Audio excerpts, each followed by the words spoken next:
Yeah. It's the hardest. Talk around and disregard it. Sweep you off the ground, show you what heart is. Standing strong and proud, nothing can knock it. Let's get it started.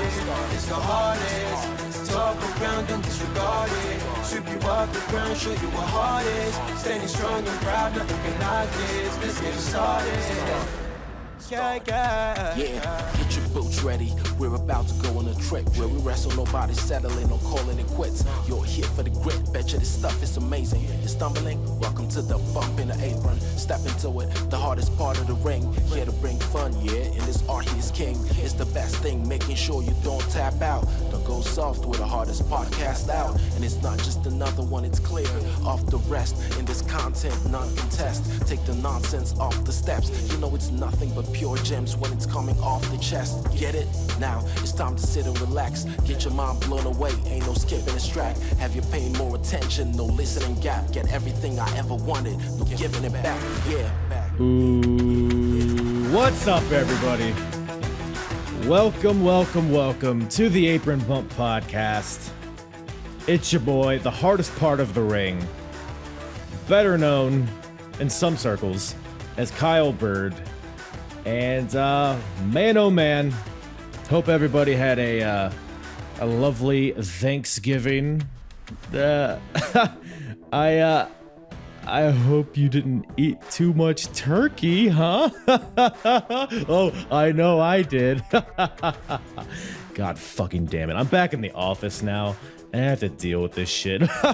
Oh man, how's your weekend? Not long enough. Oh God. Bill, you're a card. Eat my ass, Bill. Anyways, I don't actually work with a Bill, but if I did, fuck him. You can eat my ass. What are we talking about here? Ring of Honor. Ring of Honor Final Battle 2002. The kind of their WrestleMania, right? Final Battle still exists today. Well, actually, I guess not, huh? Because as of recording this, we're kind of fresh-ish off the heels off of Ring of Honor announcing that they're closing their doors, at least for the time being. Hear rumors that they might return in April. Rumors that they're just done altogether. I don't think anybody really knows at this point, but.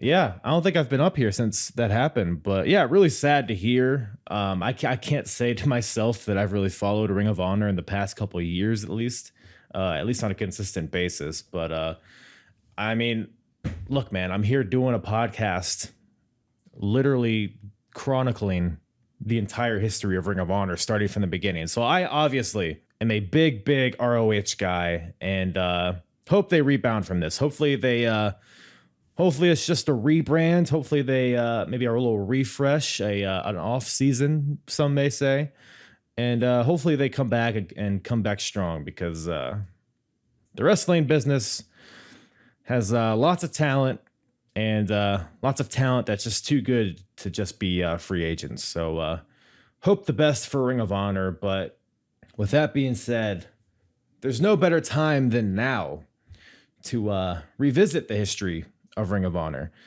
And if you're maybe just jumping in on this, maybe you're a first-time listener, maybe this is the first time you're listening to one of my Ring of Honor episodes. Trust me, it's worth the journey. It's been a journey for sure. And if you want to go on that journey, you can head over to apronbump.com and go to the episodes tab, select ROH, and that'll bring you to all of my Ring of Honor episodes that I've covered thus far, from the very beginning in February of 2002 to now, to the last show of 2002. And obviously you could find that wherever you listen to podcasts as well. You could probably just search for Ring of Honor, maybe just yell ROH at your phone and then it'll pop up. I think that's how technology works. But yeah, like I said, this is the last show of 2002, and with it being Final Battle, obviously it's already a monumental show in itself. But to even add on top of that, to double down on the red hot fire that is this show.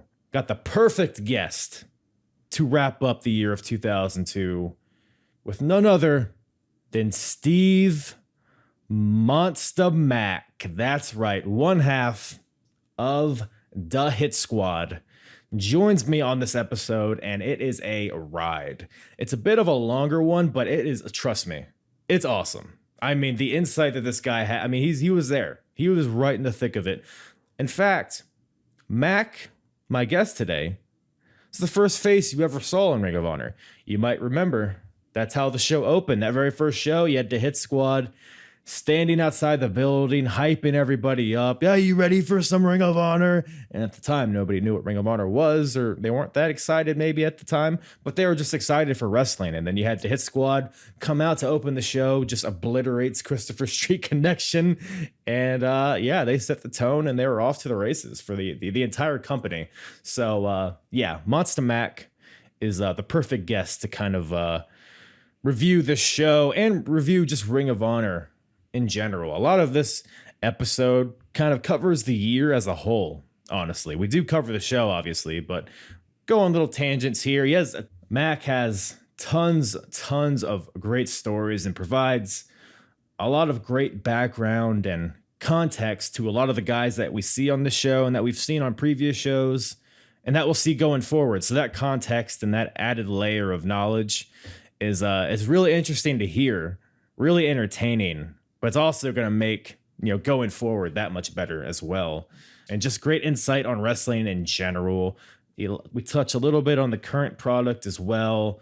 We touch a little bit on Ring of Honor in general, the indie scene in general. But we also touch on topics like the breakup of the Hit Squad, which I mean, obviously they don't team today, so I figured, yeah, eventually they broke up. But in my head, as somebody that wasn't really watching during this era of ROH, I thought they were a team for years. I thought they were a staple team in the formative years of Ring of Honor, but apparently it doesn't last that long. Only I think a few more months, maybe a little bit longer than that, but it's really, really crazy to hear how that happened, how that all unfolded. And it was really surprising to me. So it was really cool to get that insight from Mack here. My previous episode, Night of the Butcher, you guys remember that crazy match that Butcher and Homicide had against Loke and DeVito? My last episode, which by the way, if you haven't checked that out, Night of the Butcher, I had HC Loke on that episode, and he was in the main event facing Abdullah the Butcher, and that was just insanity upon insanity. And the Hit Squad actually played a part in that match as well. So we got Mack's thoughts on that insanity as well, because and I thought it couldn't get crazier than what Loke told me, but Mack adds just another layer to it. But I'm droning on too long. Excited to have Mack on here. You could follow him on Twitter at Steve Mack DHS, and follow Titan Wrestling as well. He's a big part of that. Go check that out. All the info in the description below, and let's get to it. Ring of Honor Final Battle 2002 with myself and Steve Monsta Mack. But yeah, man, talking about some Ring of Honor, old school Ring of Honor. So it's interesting. I believe you and Maf were like the first faces shown in Ring of Honor ever. So you opened the first show. You had like a segment where you were hyping up the fans and like, fuck this WWE star, whatever you guys said. And then you had like the first, I guess I don't even think it was technically a match, but you kind of. It was a match. The referee counted 3. There was a bell that ran after the 3 count, so it was a match. I know a lot of people like to say Red and I believe it was Jay Briscoe wrestled the first match. They were the first advertised match. You sound like you've yelled that at a lot of people over the years. No, not yelled it, but definitely had to remind a few people, because Ring of Honor actually tried to eliminate it from their collection. And people actually, I didn't say anything, or Moff didn't say anything, and people actually were like, no, this is part of the history of Ring of Honor. And then last year, after the whole speaking out, Me Too movement, it became, oh, those guys, that's embarrassing. How could they? At the time, that's what was accepted. Right or wrong or indifferent, that's what was cool. And if you watch, I don't think anybody in that crowd was upset that we started off the way that we did, with the Christopher Street connection. Yeah. So, it's a different time now, yes, but you can't go back 20 years ago and be like, oh, that was horrible, because it was accepted. Yeah. It wasn't horrible. We didn't like, kill anybody or, hang anybody. We were playing our parts on a show and setting the stage for what would be the next few years. Yeah. And that was, like you said, it's the context of the time. I mean, I'm watching, WWE stuff from 2002, and you had the same kind of deal with Billy and Chuck, like almost the exact same. And everybody. Yep. Well, Billy and Chuck happened because of Christopher Street. Yeah. Christopher Street started. And this is the thing. I've talked to a few guys. I'm not going to name drop any guys, but there's a couple of high profile LGBTQ plus wrestlers who have said they hate the Christopher Street because they weren't really gay. Well, you know what? If it wasn't for the Christopher Street doing their gimmick, a lot of the gay people that are out there now probably wouldn't be getting booked, or it'd be a lot harder for them to get booked. And I say that not because I'm angry or hate anybody, because I have a lot of gay friends, a lot of lesbian friends. I love my gays and my lesbians, and we always have a great time when we hang out. So and they know that I'm open. I grew up around a whole bunch of gays and lesbians in my lifetime, and it's never been something like, oh, that's disgusting. No, that's, you want to love a man, you're a man. You want to love a woman, you're right. That's on you. I don't care. You know what I mean? And like, they openly sit there, oh, screw the Christopher Street, they're garbage. No, Christopher Street was able to let promoters open their minds to the idea of, all right, gay isn't the worst thing in the world, and they don't get enough credit for doing the stuff that they did. And I think it's just because people are upset that they were doing the gay gimmick and, they were straight guys, right? But they invested into their character. They put all into their character, something that a lot of people who complain don't do. They just expect to get off on being whatever their sexual preference is, and that's what's going to get a book. But there's no character. You ask them, what's the story? What's the reasoning why you are the way that you are? It's just how I am. All right, well, then what did you Can't do much with that, yeah. These guys invested heavily into it, and they were good wrestlers. We used to have a bunch of matches.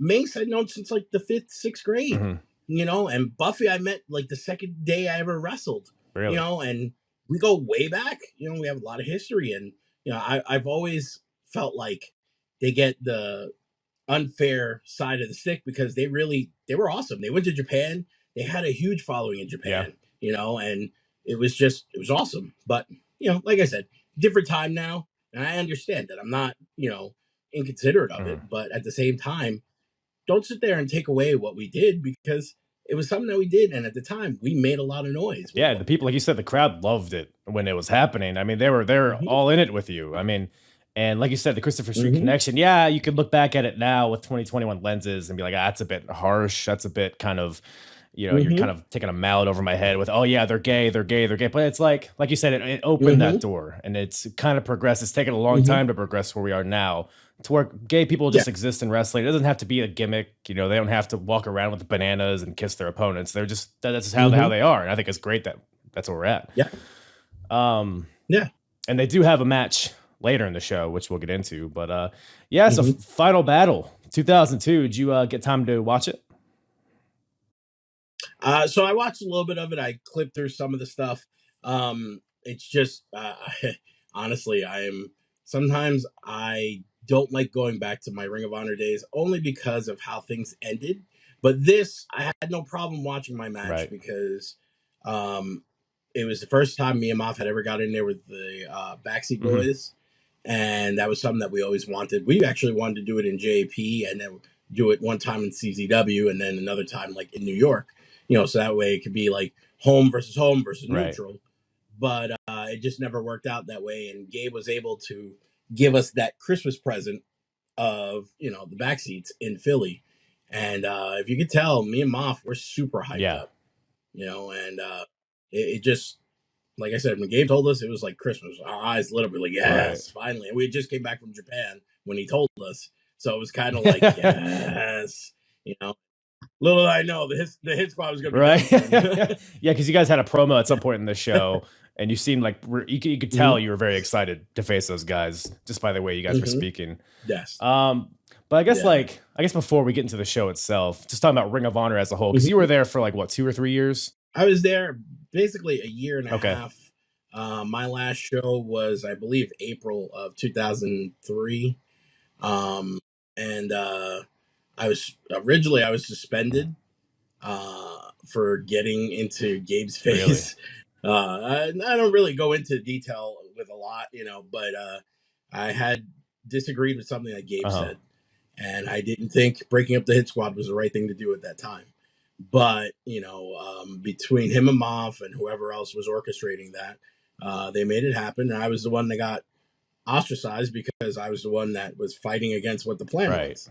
So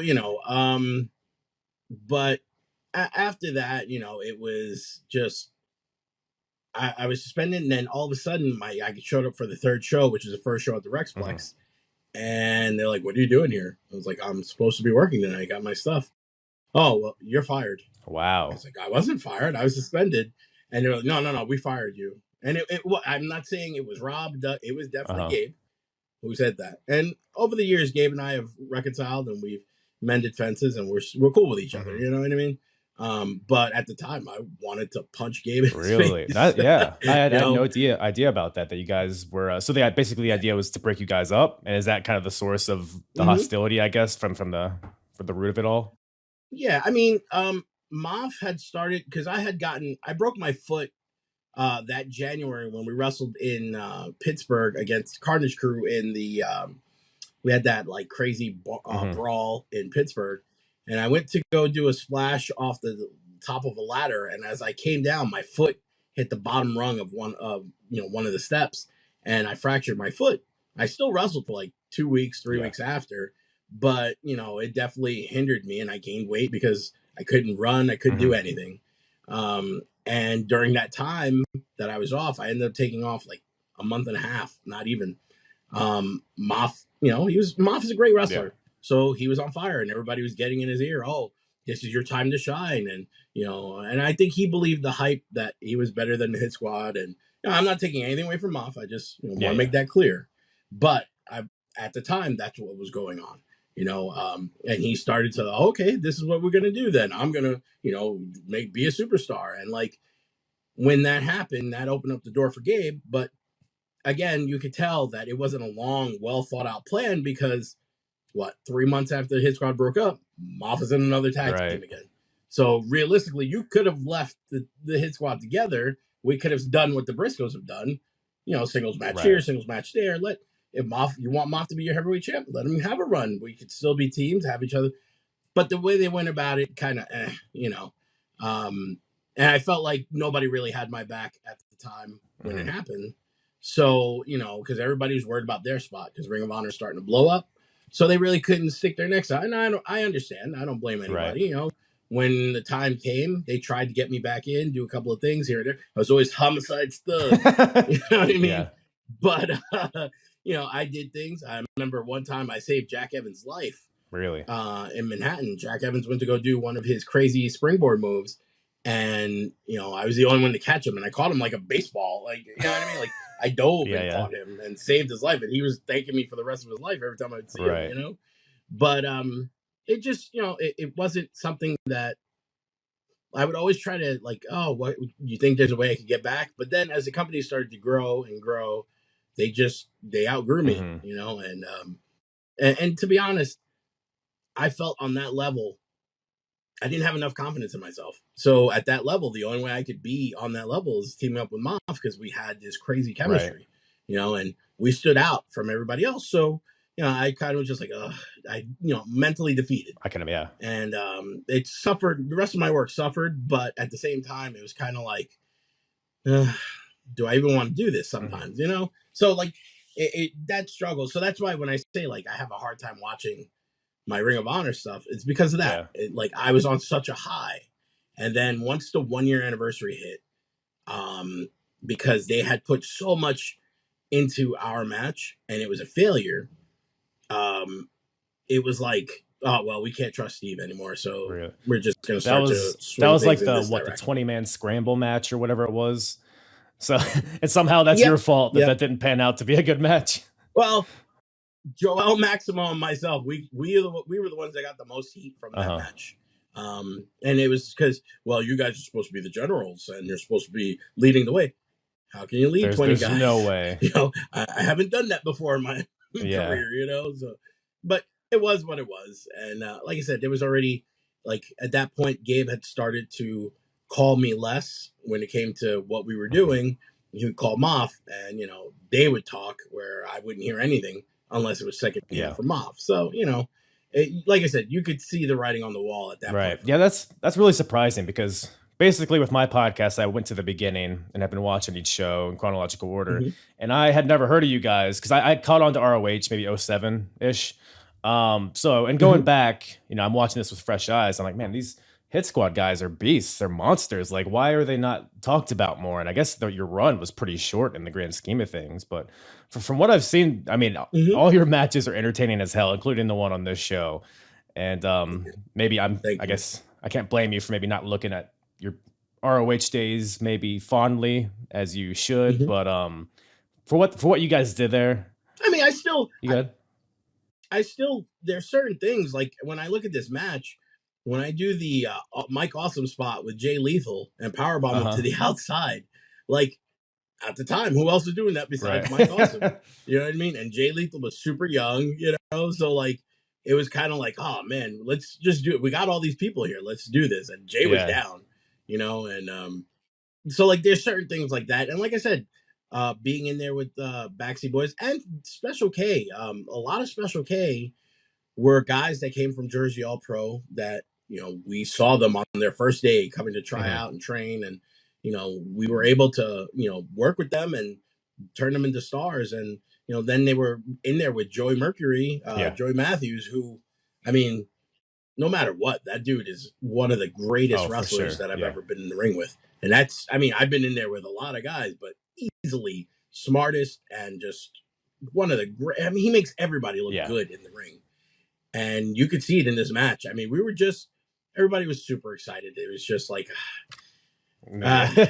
Joey Matthews, it's funny. He typically gets thrown in these scramble matches, and you have like Special K flipping around and just like hitting the apron and jumping on the piles of bodies. And then you have Joey Matthews coming in and just doing a drop toe hold into a headlock. And he's like, he's playing like that guy in the match, which is like adding that element of Memphis. Yes, the Jerry Lawler little fist drops he'll throw in there. He used to say it all the time. Yep. That was a team that we missed the ball on. We should have wrestled Matthews in New York several times. And the one time that I know we were definitely booked to wrestle against them, the one had car trouble and we ended up just working. I believe Joey Matthews had car trouble. We just ended up working with Christian York. And it just, I mean, stuff like that would happen. Everybody's coming from your neck of the woods and, North New York. And things just happen that way, and but yeah, I always loved watching Matthews and York team up. And then, like I said, with Special K, because he added that element of veteran leadership. These guys were all looked at as a bunch of spot monkeys, but at the same time, they could work. Dixie, I talked to Dixie every once in a while. I just talked to him last week. And he's like, oh man, you got me wanting to come back. I'm like, you need to be here. You shouldn't have left. You're a smart guy. You're a great wrestler. You know how to talk, and he hated the politics of it, which a lot of people do, and it gets very discouraging. And, I definitely understand where he came from with that. But, I always felt like Dixie, Saint Dragon, Derange, who's just making a comeback now, those guys were all special. Yeah. Derange worked for Game Changer Wrestling, the Homicide and Minoru Suzuki show. And now he's making a full return in Texas. So I wish him a lot of luck. He's someone that I always like being in the ring with. For sure. And speaking of Special K, it blew my mind that Jay Lethal was a part of that. I had no idea. I had no idea it was a part of Ring of Honor so early. It was I catch him. I think what they call him, Hydro. Is that his name in Special K? It's like, wait, is that fucking Jay Lethal? Yeah, it is. It's like, man, everybody is there. It's like Ring of Honor. We're still in 02 and we're already seeing so many familiar faces. They wanted to make sure they had a collection of all the best, current and best future stars when they assembled their roster. And JAP was where they got a lot of their talent from. I mean, if you look, 2002 Jersey All Pro suffered because Ring of Honor opened up. And it took them about a year and a half to recover because every star that, Ring of Honor had, they saw working Bayonne, and, they saw working in South Jersey on the shore with Jersey All Pro. Rob and Doug were videotaping everything. Gabe would come. They'd see a lot of the guys. And then they had the guys like me and Homicide and Moff giving recommendations. So, like, if you notice, all those guys, we all worked with them early on in their career at JAP or JCW or, USA Pro, because that was another place that they filmed a lot of. And, they were smart with who they got. Yeah, how they yeah. used Whether it's domestic or pulling people from Japan, from Britain, like I think that's what made ROH so cool, especially early on, because you weren't really seeing. There wasn't a lot of American stuff that was accessible, that where you can see all these people in one place from all over the world. So, and you can see, you could definitely see that in the early days. But speaking of stars, the opening match, we have CM Punk versus Colt Cabana. Some two AEW stars here in this opening match. Best in the Midwest. I mean, these guys wrestled got to be thousands of times at this point. So I remember when it happened live, we were watching a little bit of it. And when Jersey All Pro did the memorial for September 11th, Punk and Cabana had driven to New Jersey to be on the show. And, that was the first time I met them. I heard of Punk. I heard of Cabana. Actually, I believe I met Cabana way early in my career. I wrestled low-key in Michigan for this company called Wolverine Pro. And we wrestled out there a couple of times for that company. Colt was on one of the shows, if I'm not mistaken. And that's where we met the first time. But I really don't remember him as much. I was just like, oh, my God, I'm out of New York wrestling somewhere. You know what I mean? That isn't New York. But,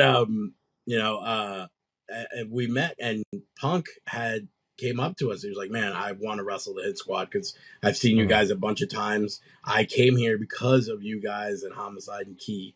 And this is before Ring of Honor started, so he was already looking to wrestle us and do stuff with us. So I just remember that what you saw on camera, as far as like the two of them being a husband and wife on the road, that's how it really was. That was legit. Like, that wasn't like them being, actors. They really were like that. And it was funny to watch them. But I mean, I can remember those two guys being in the ring before the show, working out, and just because what we used to do, like it would be Homicide, Boogaloo, Low Key, myself, and a couple like other guys who have some sort of wrestling background. I didn't have any wrestling background. That's why I was in there. I wanted to learn. Before shows, we used to grapple in the ring, and in New York, when we had the Elks Lodge, the original Elks Lodge in Queens, we told them, open the doors, let them in. They're gonna know who's legit when they see us grappling. And as the people were coming into the building, they would see us, and that's why they respected us so much, and they were able to see that we loved this stuff. We didn't just play wrestle, we were wrestlers. And they saw who the guys were that were in there with us during those, little warm-up sessions or whatever you want to call it. And Punk and Cabana, they joined us. And that was like, it was cool. You know what I mean? Like, we got the Midwest coming in with the East Coast, and it's like, this is dope, and then we had Joe with us as well, because, we were all boys with Joe, and Joe came and joined, that little grappling group. And like, it was really cool. And it didn't last long in Ring of Honor because then, people started to, just protect themselves because you could easily get hurt doing that and whatever. But, it was cool for a while that we were all doing that. But yeah, I remember these guys popping the crowd with some of the combos that they were doing, because you could hear, I mean, when you're downstairs, you hear like the floor going nuts. And I remember towards the end of the match, they hit something. I don't remember what it was exactly, but I remember that the crowd went nuts for whatever it was that they hit. And it was just like, oh, damn. Yeah, there was one point where CM Punk hit like a belly to belly off the top rope onto Colt. That might have been what it was. But yeah, I think it was that. It's funny you bring up how they're like husband and wife on the road. So there was actually a segment, I think it opened the show actually, where they're basically driving, because they're driving from Chicago to Philly here. And by the way, the stakes of this match are the winner of this match gets a contract with Ring of Honor, so they don't have to drive anymore. They are flown in. So I like the element of like realistic stakes that they added to it.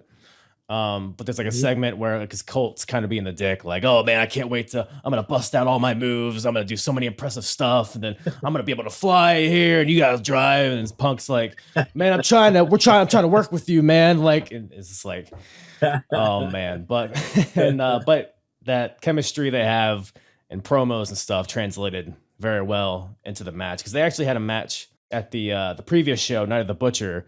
That Colt Cabana won. So in this match, is actually very similar in a lot of ways, but I like that story element of like that they have each other scouted now because a lot of this match is like them countering. It's almost like all counters, and really the only moves that get hit are these crazy like that belly to belly I mentioned off the top rope or like reverse Ranas, and then CM Punk actually ends up winning with the Pepsi plunge, which is actually the first time he hits it in Ring of Honor, and I think that was what that might have been it. Yeah, huge because that's the first time anybody had seen that, and the crowd was the setup. The crowd is buzzing, and then when he finally takes the step to go jump off and hit the plunge, they lost their minds. And like I said, I remember being in the locker room downstairs, and at that point, and just hearing everybody, stomping their feet and going nuts. And we're like, yeah, because as a performer, I don't care what anybody says. To me, the most important match is the first match because that's what sets the tone. If you put me in the first match, that's probably going to be my best match because I always want to set the tone. I want to make sure that everything that follows, they follow my lead. And, those two, they definitely set the tone that night. What wasn't the first one, the winner gets the hotel room or something like that, and the loser has to sleep in the car? It might have been. That sounds like a thing they would. I don't remember. Yeah, I think it was. I think the first one was that because Gabe was already playing off with that, and honestly, it was still very close to ECW, and Gabe was definitely a huge fan of Raven, and I believe that Punk spoke to him the way that Raven spoke to him, so that's why they bonded so quick. And they had such a great relationship. You know what I mean? Well, that makes sense that CM Punk and Raven would go on to have like one of the best feuds in Ring of Honor history, right? Pretty soon after this. So, but Punk Cabana, always a great match, no matter where they're wrestling. It's always going to be good stuff. Such great chemistry between those guys. But then it cuts to a segment later in the show in the ring. Gary Michael Capetta's in the ring. He introduces GMC Christopher Daniels, who I guess has demanded time to talk. And he's pissed because the last show, his Prophecy member, Simply Luscious, got attacked by Alexis Lurie, a.k.a. Mickey James. So Luscious is out there with Daniels. She calls out Alexis Lurie. They challenge, a match is made. And then the match. So we have a match, technically. It's Mickey James versus Simply Luscious. Lasts maybe 25 seconds. Alexis Lurie spears her right in the beginning. Luscious like starts to back off like she's running away. And then she like pulls the referee in. And then as the referee is distracted, Daniels gets in there and hits one of the most devastating last rites I've ever seen onto Mickey James, and then Simply Luscious just makes the pin and gets the win. So, yeah, women's wrestling wasn't a big thing, I guess. I remember when the beginning of the day when we first got there, Mav had gotten in the ring with Mickey James, and she had asked for a little bit of help with how to hit the spear because, at that point, Mav, that was something he was synonymous for. And they were, she was giving her pointers and stuff like that. And when she hit it, she came to the back and she was like, "What was that good?" Hell yeah. It's stuff like that I can remember more stuff like that than I do the matches because, you sit there and you're just like, man, you're not scouting it. You're not like, oh, I can't wait to see what she says when she comes back. You just happen to be there. And that was something I was happening to go up to get, forgot what I was getting. I think I had to get like a bottle of water or something. And I just happened to be there when she was coming to the back and, stopped to talk to Moff. And Moff said, hell yeah. And a big smile on her face, and it was always cool. And man, Christopher Daniels, I feel like he doesn't get enough praise. For he's how so awesome he was. There's nobody smoother than Christopher Daniels, especially at this point. No, not at all. Not at all.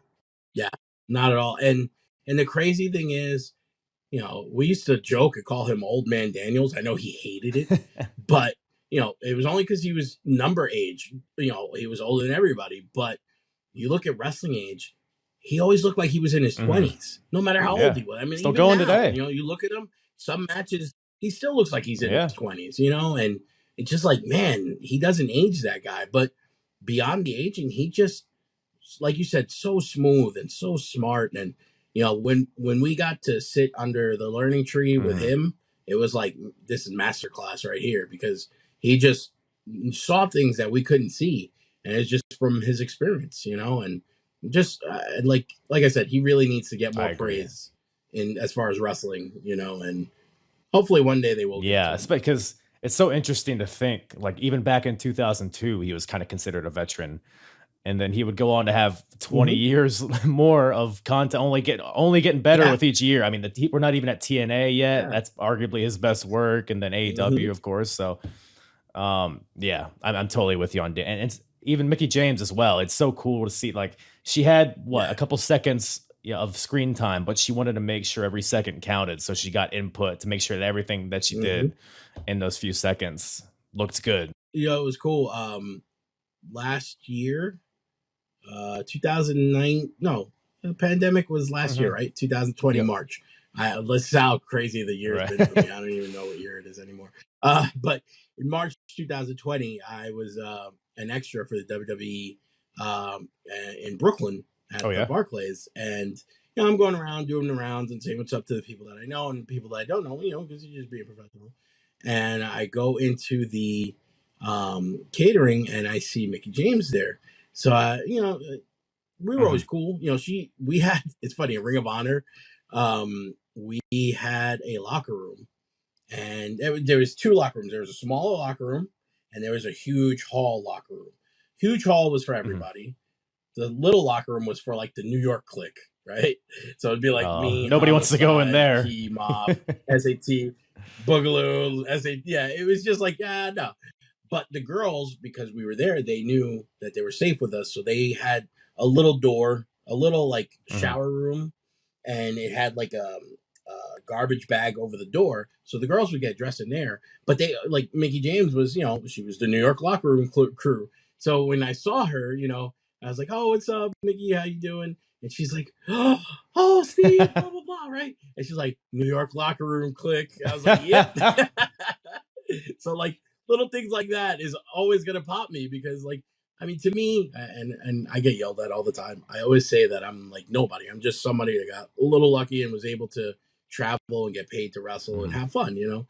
But, like, whenever I see those people like that who are superstars on TV and stuff that I had time with, and they remember who I am, to me, that means more than anything, you know? And it's just like, it's cool that she remembers me. And actually, she did the women's NWA show last month, I believe it was, or the month before. Homicide was there, and Homicide said she had asked for me, and so, you know, she was like, oh, tell Steve I said hi. You know, it's like, man, that's cool. You know what I mean? Like, that's Mickie James. You know, she won at WrestleMania. She beat Trish Stratus. She's done all this crazy stuff, and like, she still remembers, you know, New York locker room. I mean, I imagine that's a hard thing to forget, is a locker room full of you guys, Homicide, like. But you know, it was always laughs in that locker room. They're like, for everybody who thought they were, you know, oh, we're gonna get shanked. No, it was always laughs. You know, especially like when the Carnage crew was there, because Tony DeVito is like one of the biggest jokers around, and you know, we would it was always fun times and telling stories and ribs and stuff like that. So, you know, that New York locker room will always be special to me. No, I can imagine. I actually had HC Loke on the other week, and he was kind of talking about that and like the camaraderie backstage and all that. So it's cool to see like how close everybody was, and even Mickie James still remembering you 2 decades later. I guess you must have made an impact. So, so. But so after that match, Steve Corino comes out with a mic. He says in 2002, because this is the end is like December 28th, I think. So in the year of 2002, he became an international superstar. These are his words. He says he made more money than Paul Heyman owed him. And he says he's bled for these Philly fans, and they gave him no respect. And he's basically saying that he's going to form a group full of professional wrestlers, kind of harkening back to his 0-1 days. And he says he's going to take all of the gold in Ring of Honor. And currently at this point, all of the gold is held by the Prophecy. So Daniels and Donovan Morgan are the tag champions, and Xavier is the world champion. So he's basically, Steve Corino comes out here because Daniels is still in the ring. He's basically threatening Daniels that I'm going to take all your gold. And I guess kind of setting up some sort of war between those two. I mean, what were your thoughts on the Prophecy as a faction, if you have any memories at all? So I thought the Prophecy was one of the better groups during my time at Ring of Honor. And it's, again, because of Daniels. I mean, he didn't let them do anything that would make them look dumb. A perfect example, Xavier. Xavier in New York was a stud. I mean, he was a stud everywhere, but Xavier in New York was a stud. In Ring of Honor under Daniels, he was a superstar, and it was because Daniels was teaching him and showing him, how to carry himself, how to present himself. And, he made everybody shine that he was associated with. So, I always liked Allison Danger in the Prophecy, and I only associate Allison Danger as the Prophecy, no matter, even though she's been like a part of a million tag teams, but she's the Prophecy, and I when they told us that they were going to go with Donovan Morgan and Daniels as tag champs, I'll be honest, I was upset and hurt because I felt like me and Moff should have at least been in the finals of the tag tournament. If we weren't going to win it, at least let them go through us. But it didn't work out that way. And I guess that was kind of like the start of my downfall with the company, because I had stood up to Gabe. I was like, this is dumb. Everybody comes to see they're coming to see the tag team tournament. So why not put the two best tag teams? And it wasn't a shot at Daniels and Morgan, because I thought they were awesome. I always thought that they were just great together, and I thought that they just fit together. I think it took away from Daniel's single run a little bit, but at the same time, it elevated Donovan Morgan to be someone that you trust that he's going to have a great match every time he's out there, whether it's tag or singles, and again, that's what I was talking about with Daniels. He elevates everybody that he's in the ring with, and it's something that he just does naturally. So like the Prophecy as a group, I thought that they were awesome. I love their entrance. I know everybody hates Marilyn Manson, but I'm all about disposable teens with Christopher Daniels coming out with his head covered. No, it's what I mean? Like, it's awesome. And to be honest, I was a little just that Moff got to come out to it. I was like, he should be coming out. I should be coming out to disposable teens with Daniels. But I always thought that the group was pretty badass. Yeah, for sure. But yeah, so Daniels and Corino are out there. Daniels leaves, says, I'll take care of this later. So Steve Corino's still in there. He's still, shitting on the crowd, saying he's the best, whatever. Homicide comes out because they have beef, because Homicide stabbed Corino with a fork backstage at a previous show. Classic wrestling. And then so Steve Corino's in there, and Homicide comes right at him with a fork again. But Corino is wise to his ways this time, so he kind of scurries away. But that sets up an angle that happens in the main event. So, but we'll get to that when we get to that, I guess. It's also, if you look at it, that's the seeds of the great Homicide Corino rivalry, that it never dies. Yeah. It's gone on to have, all kinds of matches. And then it included Kobe in the more recent years. Kobe and Homicide have wrestled a few times, and he at the end of the match, Homicide's telling Kobe, "Tell your father I said fuck you." You know what I mean? Like, how do you respond to that? Stuff like that. We did a show at the arena one time, and they didn't realize it, but they were sitting next to each other, Corino and Homicide. And I happened to take a picture right before they noticed. And I showed Homicide. I was like, I caught you, and I was like, nah, man, nah, fuck that dude. I'm just like, Yeah, that's a storyline I've heard over the years. And I'm excited to finally get into it. It seems like it's kind of starting here. But after that, it cuts backstage. We got a little promo from the Hit Squad. DHS. DHS. Did you guys enjoy doing promos. It seemed like I don't know if you were able to catch this and going back to it, but it almost seemed like a good cop, bad cop kind of deal with you and Moff. Like you were definitely the more, you could tell you were the nicer guy, and Moff was almost like a bigger homicide in a way. Like he was definitely had a meaner face. Is that kind of like how you guys felt when cutting promos? So in real life, Moff is a sweet guy. Don't get me wrong. But he was more of always the natural bully. Uh-huh. And it just growing up as a teenager in the late '80s, early '90s. He played football in high school. He was a stud. He was a star. Mm-hmm. He probably would have gone on to college if he didn't blow out his knee in his last game. But he was Mr. Bayo in high school. You know what I mean? Like I've been around where you go around the school with him and it's like, Lopez, they called him by his real name. And it's just like, man, that's crazy, Right. And like, I've always been chill. I try not to, yell at people or judge people because to be honest, I'm nobody, I'm just Steve. Mm-hmm. So like, I've always been that way and I've always tried to stay that way because, ultimately you can let this get to your head, the fame that you get from wrestling, and it turns you into the total opposite of what you want it to be. And I was always afraid of that. I never wanted to be, a smug jerk who, thought his shit didn't stink, But at the same time, when it came to wrestling, I always enjoyed being the technical star while Moff was the charismatic star. If you notice, if we ever did a hot tag, usually it was Moff getting tagged in because at that point he was super hot. He knew how to turn on the facials, turn on the gas when he needed to. And I would get us to that point, and that was our chemistry all the time. And when it came to our promos, it was the same thing. I would give the details and he would hit the explosive points, and it was believable because we were talking like us, just turned up. It wasn't a gimmick. I mean, I'm not a thug. I grew up around Bed-Stuy. I lived in Brooklyn. I didn't live in Bed-Stuy, but I spent every other week there because my grandfather lived in that area.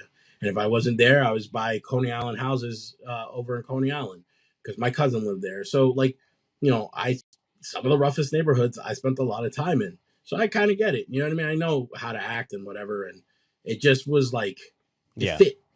And it's funny because we had that second run around 2015-16 for Beyond Wrestling, and we didn't have to do much talking. People were just happy to see us come out, and we still love talking. We always love talking, but people were happy to see us just, get into these matches where we beat the crap out of everybody, and we had a great fight. That's really what it came down to, But the early days, we had to set the tone with how we talked and how we looked and how we walked. Because, there were times where I believe it was the October show, we wrestled Carnage Crew for the first time. And Carnage Crew came out first. And we, like I said, we shared the locker room with them. They knew us. We, had dinners together after shows and stuff. And this first time we're getting in the ring with them, and the music hits. And I never forget, Loke said he turned to DeVito as the music was hitting, and we hadn't even come through the curtain yet. And he goes, "What's going on right now? Is this going to be a shoot? Are we gonna get into a real fight right now?" And DeVito's like, "I don't know." And it was like they forgot, they bought into the mystique, and they were just like, "I don't know what's happening. Like we're just gonna have to fight if we have to shoot." And we get in the ring, we work, and they're like, "Oh, that was so easy." Yeah, because it's all magic. It's all the presentation of legit badasses. And that's something that from Bayonne until, our last shows, when we die, that's always going to be the presentation. These badasses who can fight, brawl, wrestle, do whatever, and talk. And we love wrestling. So, it was cool, too, because coming back from Japan, and it's funny, I was just telling the story. We were in one of the Japanese magazines, and they called us the new and improved version of the Headhunters. They had a whole 4-page spread on us, and it was like talking about the differences and similarities and how our stuff was, if the headhunters had slimmed down just a little bit, they would have been, as we would like, it would have been even. And, now I'm cool with the headhunters. Right. So it's even crazier to me that, like, you know what I mean? Like, can't believe they were comparing us, but that's really awesome that I grew up watching them, and here we are, we go to Japan and they are loving us just the same. Like I love the headhunters, and it's something that, because we were able to do this, I don't know, me and Maf have this connection. We could go from not talking for 20 years. You throw us in a match together where we're teaming up, and it's as if nothing happened. There's no time passed. I just don't, I can't explain it. We just have that. We'll always have that, and right now he's doing his thing with Wrestle Pro and stuff like that, and Northeast Wrestling, if I'm not mistaken. I'm doing mine for Titan Championship Wrestling, but every once in a while we'll check in on each other and like we'll tell a joke or two, because that was the one thing we always shared was good laughs. We could be in the middle of the match and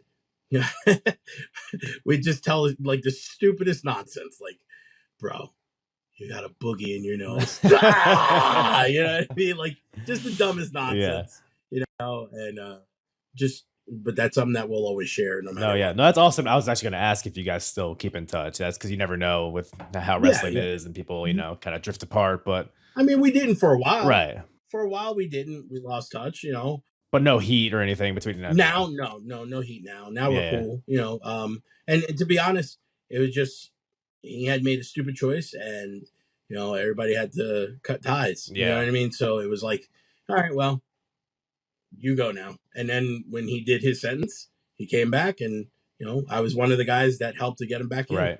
Whether that's a good or bad thing, I don't know. But it seems like it's worked out so far. So yeah, he's but in all honesty, there have been times I've needed him and he's needed me, and we've had each other's back.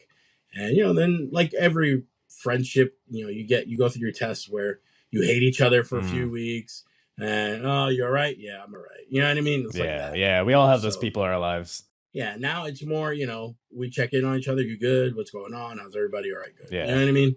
So, no, you guys, I mean, it was never a question if you guys had chemistry or not, because it's just me watching it. It's clear that you guys have great chemistry, and it worked out well for you guys. It's funny because if you watch the early tapes, because some of the hard cams were like 40 feet away from the ring, without a great zoom, you really can't tell who's who. And like my mom, for the longest time, would always say, "Oh, there you are." Meanwhile, it's Monsta Wrestling, because he didn't have tattoos in the beginning. So we looked very similar. I'm so glad you say that, because I felt bad, because like at some points I'm watching your matches, I can't tell. This match in particular, actually went back and like tried to like, okay, what's different between them? And I think Moth has elbow pads and you don't. So that if I ever had a question in this match, that was the one. But we're here in this card. This is your time to shine. We got a scramble match, 3-way. So we got DHS versus the Backseat Boys versus Special K. Man, these scramble matches, they're this I guess probably isn't, you go back to the 1-year anniversary show where there's 50 people in the ring. 6 people in the ring might not seem so bad in hindsight, but what goes into like, because I feel like these scramble matches, correct me if I'm wrong, this is just kind of the opportunity for everybody involved to kind of do their fancy moves, to pop the crowd with their innovation. Psychology might at some point, maybe get put on the back burner and stuff. This is kind of the time for, I think Loke put it, is fireworks. It was a fireworks show. So is that kind of like the mentality that went into like kind of putting these matches together? Yeah, I mean, you tried to tell a story by who you paired up with. So normally, like Moff would be married to Dixie, and I'd be married to, Trent, and one of the backseats would be married to the other Special K member. And like, it was like you tried to tell. So like, let's say in the first sequence, because everybody had like 3 or 4 sequences, you tried to tell a story of whoever was the better of the two in the first sequence. The next one, the one who took the most heat, ends up getting the most heat on, the next, that. And then like towards the end, you tried to finish. You hit me with your secondary finish. Now at the end, I'm going to hit you with my primary finish, try to finish you. And then somebody will break it up or whatever it is. And then you try to incorporate tag team stuff. I believe we did that in this one a little bit. where it was singles, and then we did dives, and then we had the one big spot with Lethal, and then we broke it down a little bit more singles, and then it was all tag, Right. and the psychology at the end. Special K cheated to win, and that was like the only time that they did it, and that's when it helped the most. You know what I mean? So the smallest guys ended up getting the biggest win because they were able to be smart about it. And it just, that's the only real psychology that you can really apply. But now, so this is 20 years later, obviously the scramble match has evolved into something else, and there is more psychology if they apply it. A lot of them don't, because they don't understand how to apply psychology the proper way to a match like this. But I mean, if you look back then, like I said before about Matthews, when Matthews gets in, you see the Memphis psychology rolling. When me and Moff get in, you see the strong style psychology rolling. When Dixie and Derange get in, or Trent and Johnny, you see more of the tag team but lightweight tag team spots come in. And it's a mesh of styles. When it's 3, so 6, 2 on 2 on 2, it's easy. But when it's 4, then it's like, oh, all right, now we have to get all of this put in within 10 to 15 minutes, which, I mean, the opening spot alone can be 2 minutes, and now you're down to 13. How are you going to get to your finish, and make it look good? And it was a test. But because we were in there with the SAT, for most of those scramble matches, their psychology worked great for those, and people will call them spot monkeys or whatever, but they could wrestle. So I never saw them as spot monkeys. It's just they understood what they had to do. Like you said, it was the fireworks going off because you had your meat and potatoes with the wrestling in the main event, but early on, to keep the crowd hot and hype, you put on a scramble match so they could see a crazy spot. I mean, Paul London was the firework for a little while, because Paul London became Please Don't Die, because he was always doing something to top the last show, and you have to place these things properly. If you know that there's a potential for a match that could be, a dud match for the crowd because they want to see violence, or they want to see, fast-paced wrestling, you put that on so that way, crowd could get a little bit of a break, so they have more energy later on. And it's not to say that the wrestlers suck. It's just, that certain matches are going to slow the things down a little bit. So you let them do their style. If it gets over with the crowd, that's great. But if it doesn't, it's okay, because you weren't really planning on it being so hot, because the next match, you want the crowd to be there for that, and the scramble definitely had its place in early Ring of Honor. If you saw, I mean, WWE adopted it, TNA adopted it, a lot of other companies that came through, they adopted that style of match where, I mean, really, we were just taking from the Lucha Libre style, because there was no tags, quick pace, everybody in and out, and, you just try to have the best combination of moves without it dying. That was the whole thing of the scramble match. There couldn't be any dead time.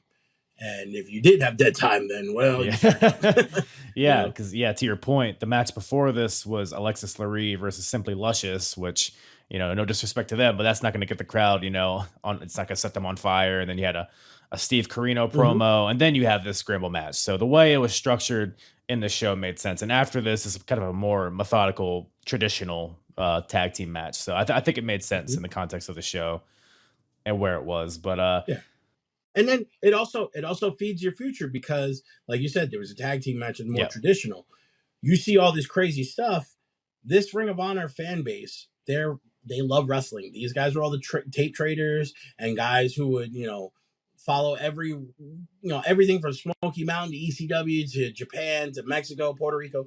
They were following, so they knew all the different styles. So they were happy seeing the scramble, but then they appreciated when you saw 2 great tag teams work a great tag team style match. They were there for that just as much as anything else. And then also, you got to remember with Alexis and Luscious, and then Carino and Daniels, that was just advancing their storyline for the next show. And later on, whatever happened later on, but it was just advanced storyline advancement. So you really, you're taking a segment, really is what it is. You're taking a segment and you're using it to advance whatever storyline you want to tell. You don't have to always have a match. If you got great talkers, then you can put in those talkers and it'll fit. And like I said, it was a great wave the way Gabe had booked things, because he always thought of that. He was like, how can I? But I mean, he learned from Paul Heyman. Paul Heyman always did stuff like that. He knew what his strengths and weaknesses are, and he always geared the crowd towards that. But the one thing that I say, and a lot of people forget, especially in today's wrestling, the wrestlers are the ones in control of what the fans see. Yeah. I mean, yeah, the booker tells you what you're going to do, but the fans all nowadays think that they're the ones that are controlling everything. That's not the case. The wrestlers and the promoters are the ones that tell the fans, this is what you're going to see. Yeah. This is the show that I'm going to present to you. And it always gets mixed up because the wrestlers want to cater to the fans now. Back then, you had guys who wanted the fans to see what they wanted them to see. It wasn't the other way around. And it wasn't until, maybe the mid-2000s, give or take, that the fans started to dictate. And just, I guess, with the invention of social media and advancement of social media, it became more, commonplace for the fans to dictate what was going to happen. And, then you had wrestlers who were talking more like the fans rather than being wrestlers. And it was like, oh, well, let's not worry about what the fans see. We'll give them what they want, instead of telling the story that you want to narrate. And Gabe was good at that. Gabe's always been good at getting people to follow his story, and not ask of Gabe, because they knew that Gabe was going to deliver on his side with whatever tools he had to work with. Yeah, I think the best representation of that is Xavier in his title reign and in his match later in the show. He actually kind of references the internet in his little promo before his match. But I think it's like one of the last matches of the show. But yeah, that scramble match, man, that was, as always, super entertaining. I like our little dance. Oh, man. So this is actually the first... I believe this is the first Backseat Boys match I've seen. I think they've been in different segments thus far in Ring of Honor, but maybe nothing of super significance. But I was super impressed by these guys, Trent Acid, Johnny Cashmere. Like some of the stuff they would do, even though it's kind of simple, like looking at a surface level, it was just so good. Like there was one point where Deranged, he tried to do like a leg sweep on the Trent, but Trent like jumped up vertically and then hit a drop kick like out of... Like, it sounds like kind of simple when I like explain it like that, but the way he executed it, it looked so brutal and it was so clean. And like all the double team moves they were doing were all just like effortless and so like, again, so smooth. Yeah. I always say that the loss of Trent Acid was one of the greatest losses in professional wrestling. And it was just having spent time with him in the locker room, having spent time in the ring with him, I got to see the magic that he had. And, he was smart. Like, again, back then, the locker rooms were filled with hungry, smart talent, and, with Trent and Johnny, they were the kings in CZW. They were kings, in Delaware and, Maryland and wherever else they went. And I always felt like Trent really had the potential to be a breakout TV star. And it just, John Zandig said it best to me one time. Trent Acid had two loves, and that was three loves. I'm sorry. That was rock and roll, that was music, wrestling, and it was drugs. And unfortunately, the drugs were the one that took over. And it's something that I kicked myself for a long time that I couldn't help him, but I couldn't. There's nothing I could do. That was something that only he could change. But he was somebody that I looked up to as far as wrestling minds and creativity, because a lot of the things he did, no one had did it up to that point. No one's done it since. There's not a lot of guys who remind you of Trent Acid, and there's a reason for it. He was so unique and so talented, and Cashmere was the perfect tag team partner for him. And it does. That's one of the things that breaks my heart about wrestling is, you get to do a lot of cool things, but then I have a lot of dead guys' phone numbers in my phone that I don't want to take out because I don't want to erase their memory. But at the same time, it's like they're gone, and all I have are these great memories. And this match was definitely one of them with Trent and Johnny, because I remember when we were talking the match downstairs, everybody was in a good mood. We were all happy. It was like, all right, we're gonna work. This is gonna be some fun, and I remember them being the same way, and Special K being the same way. And it sucks because it's 20 years later, and it's like, what the hell happened? Right. You know what I mean? Like, and it just, but that's just the way of life. That's something, people come, people go. I'm glad that I got a chance to have this moment with them and other moments later on with them, because it was something special. Yeah, for sure. Yeah, and it's great that his work here lives on with the DVDs or whatever it is. Because even me, watching it 20 years after the fact, instantly a fan, watching his work and Johnny Cashmere's work. So I'm really looking forward to kind of continuing on in their Ring of Honor journey, watching their stuff. Watch their CZW stuff too, because their CZW stuff was pretty legendary. Especially when they wrestled like the Briscoes in the SAT. They were so ahead of their time. Yeah, for sure. You could definitely tell that by watching this match, for sure. You forget it's 2002 when you're watching them wrestle, because some of the stuff they're doing, I mean, even by today's standards, is fantastic. Yeah, can you imagine them in NXT? Oh, dude. Can you imagine Backseats and the Hit Squad in NXT? Like, you know what I mean? I would love to see the Hit Squad in NXT. Can you make that happen? Is there anyone you can call to make that happen? You got it. Time machine. Hey, you got my support if you need a petition or whatever signed. I'm there for you. God, I mean, yeah, then because you have like the Backseat Boys and Special K. They're obviously the smaller guys. They're doing all the lucha stuff. And then in comes you and Moff, just suplexing people, dropping them on their heads, the sick lariats. I think whose head do you take off? I think it's Trent's head with a lariat. Yeah, I think so. But then he caught me with the Yakuza. That was pretty rough. So. Well, that's what Ring of Honor was, right? It was just people actually hitting each other, right? Yeah, that's all it was. No, he caught me with the Yakuza. I got up and clotheslined him right after. And it was funny because we were talking about, we were like, we have to kind of hit this kind of hard. And I was like, so I'm giving you my face. Just, don't leave any marks on my face. He was like, don't worry, cuz I got you. And he said, don't kill me with the clothesline. I was like, I won't, don't worry. And afterwards, we both went to the back. We were like, we're both alive. We didn't kill each other. We're good. Hey, when you guys put yourselves over as the stiffest team in pro wrestling, you put yourself out there like, okay, people are going to be stiff against us too. But I guess you guys probably thrived on that, if anything. Yeah. That made the match better for us. For sure. As a fan, definitely enhanced it for sure.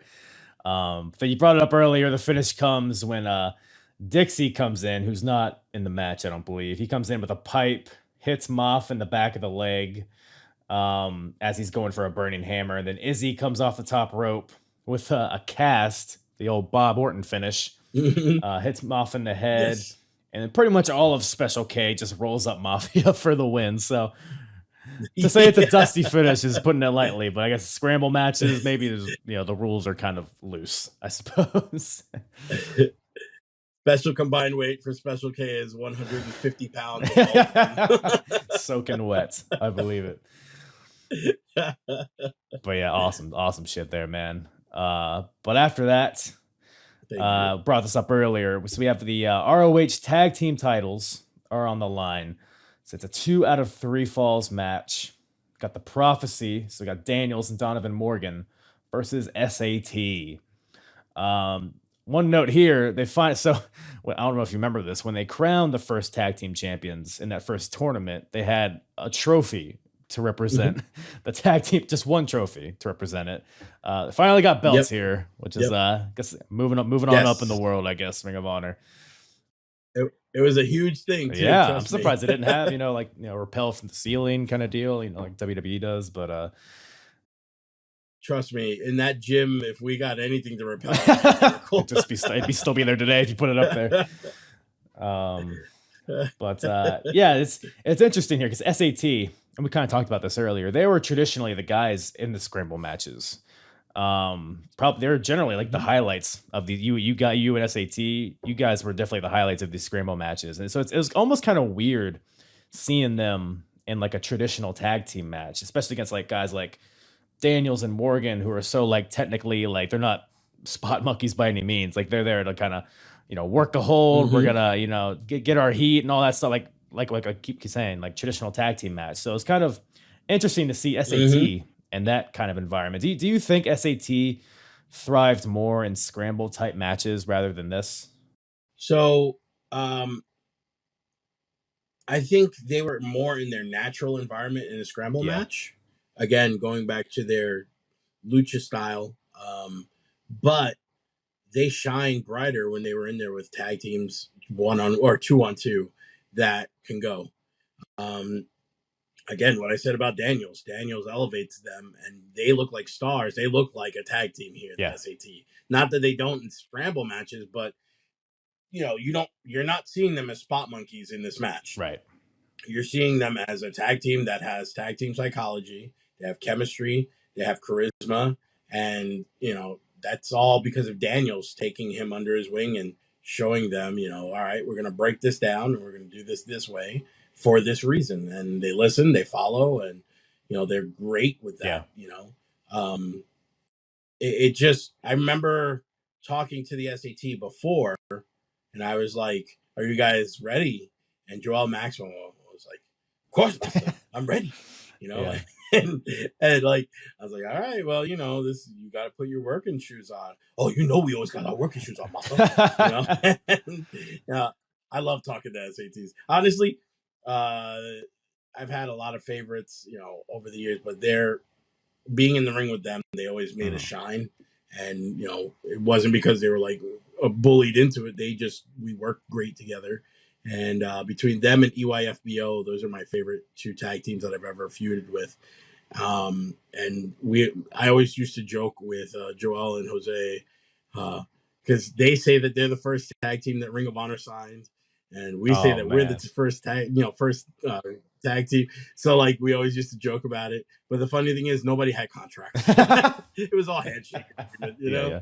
And but it was always like we always had that New York rivalry, but we always had each other's back no matter what. And earlier on, you talked about Carino talking about how he was a star. Carino was running his PWF company over in I forget what it's called, Pottstown, Pennsylvania, and it was like a baby sister company to 01. It would eventually become 01 USA, through a whole bunch of things. But Carino made that company. But one of the first things that he did was once he knew us, he brought us in to wrestle the SAT, and we feuded with the SAT to the point where this is where it gets crazy. The SAT were representing Puerto Rico with Rapid Fire Maldonado. They were Team Puerto Rico.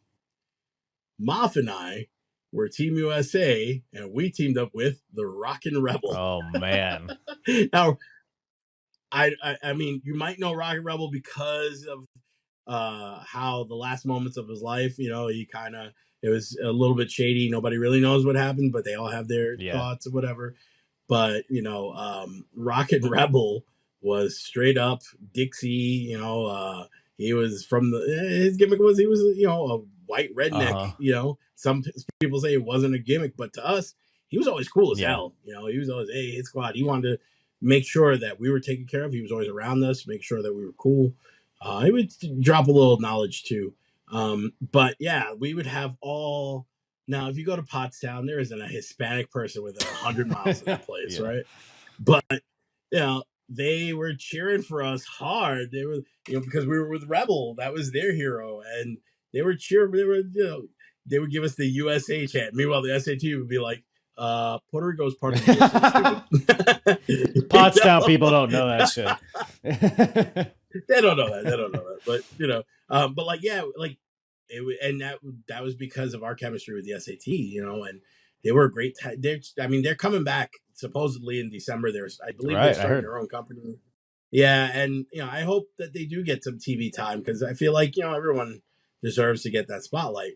But even if they don't, to me, I always thought that they were the best team on the Indies during that time. They were the standard. You know what I mean? Yeah. Like they were the guys that you had to show up against because they were the best and everybody was watching them.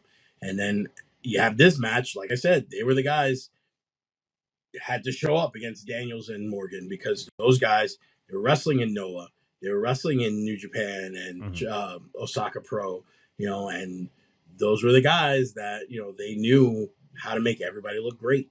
And they did with the SAT. Yeah, for sure. Yeah, SAT, I mean, pioneers, to say the least, is for the style that we still see today. And they meshed well, both with you guys, the Hit Squad, and the Prophecy here. So this match here is 2 out of 3 falls. It's probably like 13, 14 minutes in. The Prophecy hit their double team finisher. I guess it's called the Revelation, which is like a power bomb, net breaker type of move for the first fall. Then the SAT fight back. They hit that Spanish Fly. That's what people come to see. I mean, that's like what the Canadian Destroyer was to Petey Williams. It's almost like what the Spanish Fly was with the SAT. That's like, you hit that, you're going to send the crowd home happy. So that ties it up at 1-1. Match breaks down a little bit towards the end. SAT, they go for like a Doomsday DDT, I guess I would describe it. Yeah, one guy's on the shoulders. But Donovan, this is a sick counter here. Donovan Morgan counters it into a spine buster in midair. And then I believe Daniels hits a last rights towards the end, and that gives them the win.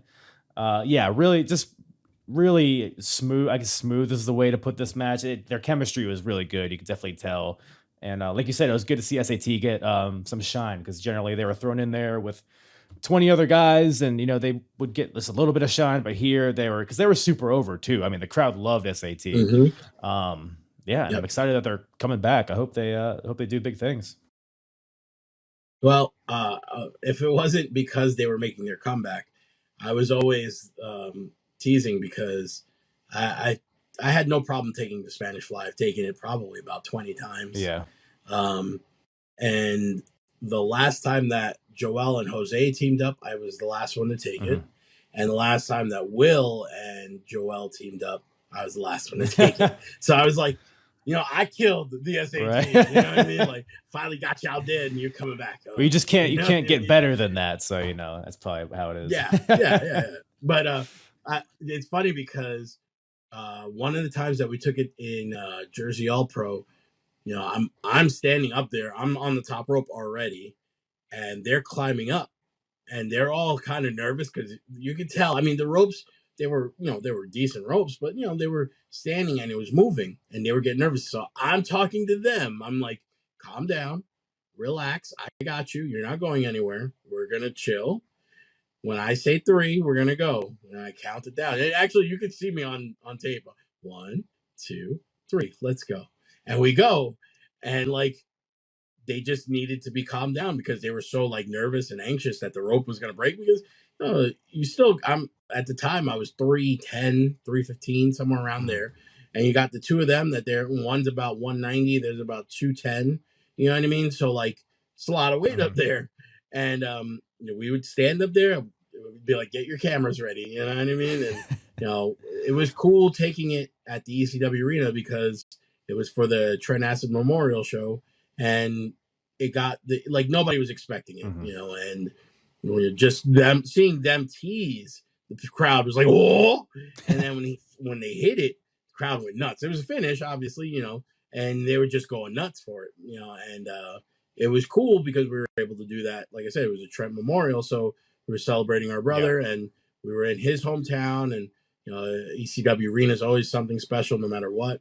And that definitely one of the highlights, being in there with the SAT. And like I said, I hope that this comeback run, it puts a huge spotlight on them. They're letting everybody know we're the innovators of today's style, and they totally are. But at the same time, you got to remember that they're a great tag team too. They didn't just do spots; they did great wrestling, and matches like this were what showcased them. And hopefully, they get more matches like that. Coming for sure. And it's crazy. I don't think I've ever seen the Spanish Fly like botched at all. Like, it always looks perfect for whatever reason. Is that generally the way? I don't know how much magic you want to spill, but is it like the guy taking it, counting it down? Is that generally how it goes? No, they're in control. Really? You go when they go. And actually, Dixie, the reason why he had the cane during the scramble match, because he broke his leg when he was taking it, I believe the show before or 2 shows before. and one of them had landed on his leg. And there had been a couple of missteps during that time, but once they perfected it, there was, nobody was getting hurt. It's more of, it's scary again to see all that weight standing on the top rope. That's more of what you have to overcome. Once you go, it's just like taking a superplex. If you like taking superplexes, Spanish Fly is almost the same exact thing. And it just, like I said, you got to have confidence, because if you go in there nervous, everyone's going to slip and fall. And I've seen that happen too. I've seen people fall because they're nervous. But, these guys, they've been doing it for 20 plus years. So if anybody's going to do it perfect, it's going to be done. But now everybody's doing it. every time you turn your head, you see somebody doing a Spanish Fly. But that's what's motivating them. They're seeing all their moves on TV. Yeah. And they're not getting half the credit, or like if they do, oh, that's the Amazing Red, and it's funny because you even said it. So the first person I ever saw do the Canadian Destroyer wasn't Petey Williams. It was Quiet Storm, a year and a half before Petey Williams ever showed it off. I'm not saying that Petey Williams wasn't doing it before he did it on TV, but Quiet Storm had done it on, I think it was a Frank Goodman show, or I forgot what it was. He was hitting it way before Petey Williams, and he never got the props for it, and that happened to a lot of the New York guys. We would do a lot of things innovative, and someone else would do it on TV and they'd get credit for it. It kind of was like, and I think that's what's motivating SAT now to make their comeback. They're seeing all these guys do their stuff and not give them the props that they deserve, and it gets frustrating sometimes because, this is a brotherhood, but at the same time, if I ever do anything that I've ever done that I've taken from someone else, I always make sure their name is a part of it. I like to do the one thing where, if I'm in a tag match, I have the one guy give me a sunset flip, I catch the other guy, give him a Rikishi driver onto his partner while I sit down on them. And I call it. I mean, I've had the guys who stole it from me because they've asked me. There's been guys in WWE and Impact and AEW who have hit it. And I told them, I said, when you hit it, make sure you have the commentators call it the monster driver. But me personally, I call it the Kishiyoko combo because it's part of Rikishi and part of Yokozuna, and those were two of the guys that I grew up idolizing, and so I wanted to make sure that they got the shout out. You know what I mean? So I feel like the younger generation lost some of that. They all think, oh, I'm going to hit the Key Crusher and I'm going to call it the Kiwi Crunch. Kiwi, yeah. What's his name? Travis Banks. I think because he's Is it? It's probably multiple people, but No, I respect that though for sure. But if you ask Key though, he'll tell you he didn't create the Key Crusher. He got it from a Japanese wrestler, a female wrestler, if I'm not mistaken. And he asked for permission to use it first. You know what I mean? So yeah, it's a respect thing, I guess. Well, hey, from now on, whenever I see the Canadian Destroyer now, I'm gonna call it the Quiet Destroyer, whatever he called it.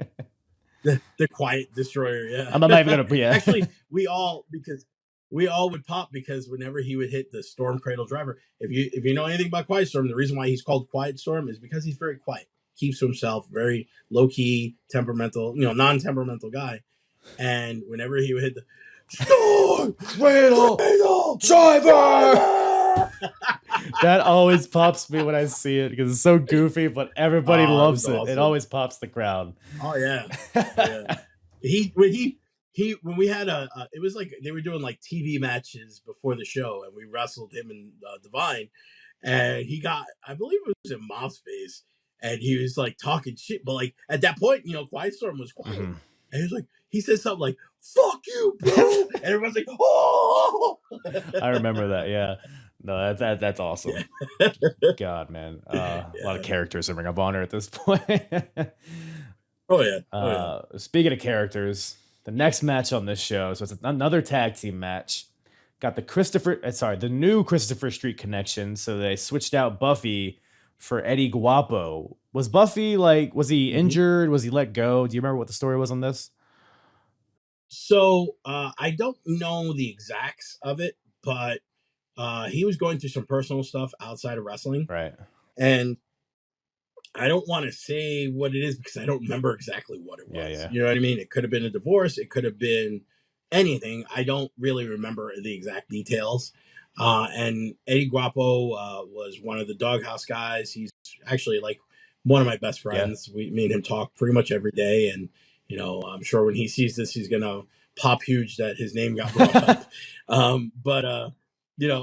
He was someone that he was reliable in the ring. Mhm. You know, and he was down to do the gimmick. And it actually, he was going to get some more burn, but then they stopped using the Christopher Street connection after that point. You know, and I think it's hard to replace somebody like Buff because much like Moff, Buff is very much charismatic. He was the entertainer of the two. Mace was the wrestler. Mace has always been a great wrestler. Like I said, he's the one that I've known since the 4th or 5th grade. And we always loved wrestling. It would be me, him, Key, you know, and just in the schoolyard practicing wrestling. You know what I mean? Like, you know, cutting each other up. But, you know, just, I mean, we love pro wrestling. Yeah. And, it was, like I said, it was a last minute, and maybe been the week of or the week before, you know, that they had reached out to Eddie Guapo. I felt like it wasn't right for him at the time. I felt like he should have done Eddie Guapo because Eddie Guapo was actually an entertaining wrestler. He doesn't get a lot of burn in a lot of places, but like the places that he did get burned, you know, he always had the crowd hating on him.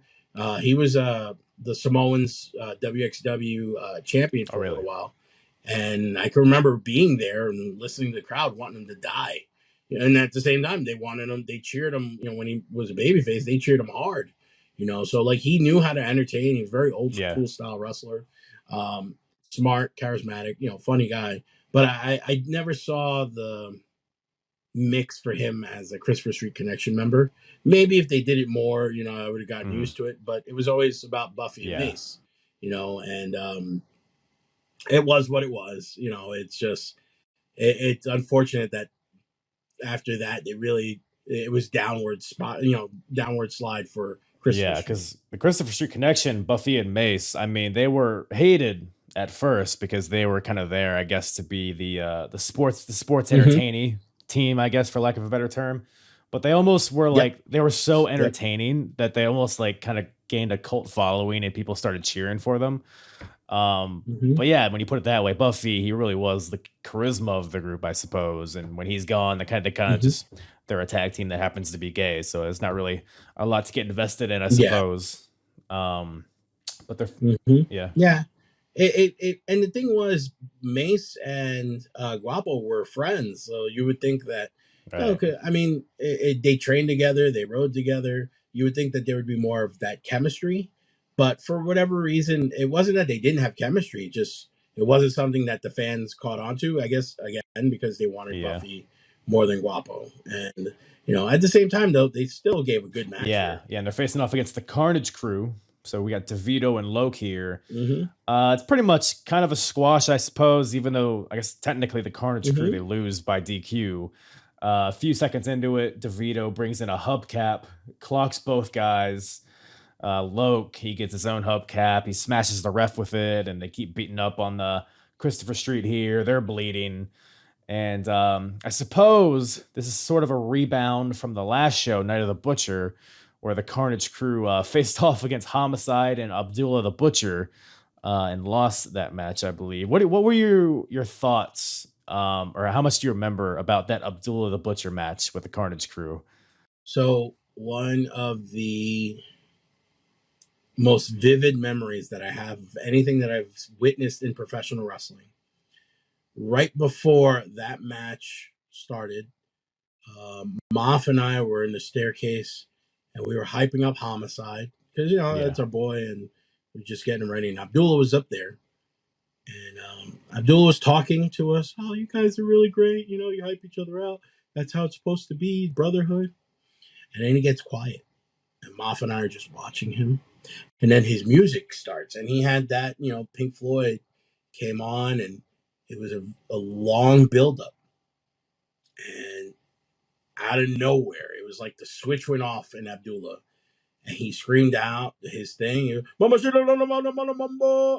threw the garbage can through the curtain, not knowing if there was anybody on the other side. He just threw it and just went into Abby mode. And Moff and I were just amazed at how the switch, because he literally was just you guys, you're really good together. You look great. You have good presence. And, if you know how Abdullah talks, he talks exactly like that, And then he's like, and then the switch hit, and he just went into Abby mode once you heard the music. Wow.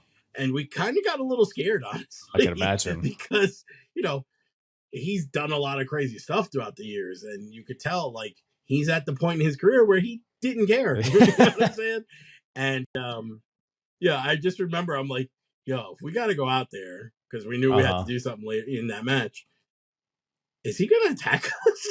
Yeah. Like, it was what Logan DeVito did. That's what we did with Abdullah. You know what I mean? It was like, is going to be real? Do we have to throw hands? Right. You know what I mean? But Abby was always cool. He's a fan of the Hit Squad, and it's always been cool that he's, shouts us out. Yeah. He wrestled a match for MLW against Terry Funk. We were in Orlando, and after the match, he comes upstairs and he's got his fork in his hand, and at the end of the fork, it's covered in white tape. I guess so he holds it better, when he's doing his thing. And it's covered in his blood and Terry Funk's blood. And he looks at me and he goes, "Here, son, I want you to have this." I was like, and it was like, I don't know if you ever seen The Fresh Prince when Will Smith gives Carlton the Chictionary and he starts glowing. He's like, "I feel the power." Yeah. Right? Yeah. It was like that. And the funniest part was because Homicide is I can't think of anybody else who's a bigger Terry Funk fan than Homicide. But when Homicide saw what Abdullah gave me, because he was right there, he was like, no. He was screaming. He's like, I hate you, right? And I still have it to this day in my father's house in Staten Island. It's something that I'll always have. I don't care who you are. How many people have a fork that has the DNA of Abdullah the Butcher and Terry Funk on it? I was about to say, you better have it. I was about to say, you better have that. If not framed, you better have that in your silverware drawer. But I had to hide it, though, because Homicide would come over and where's the fork at? Where's the fork at? And Homicide went and made it his own gimmick, so now he's going to make his own fork. Yeah. It's all his plan. Well, it was passed on. See, this is the thing. When we were talking about respect, Abdullah passed on the fork to him. They did a promo for it and everything. And it was during that segment or that day or whatever where Homicide and Abdullah did the thing where he passed the fork on to him. And, it's always been, Homicide always says, Abby gave me this fork. He passed it on to me. And I'm going to make sure it gets recognized. Right. No, that's badass. No, I love that. I didn't know, because I guess I never really knew there was like a formal passing of the torch, so to speak, with that fork. That makes it all more awesome. Yeah. I mean, we do a lot of things with respect to history. And it's just, that's who we are as a group, And when I say as a group, I really mean like me, Homicide, Key, and Moff. We always show the guys that we grew up watching and respected and adored. We show them the utmost respect when we share a locker room with them. And in turn, we're able to experience some of the coolest stuff.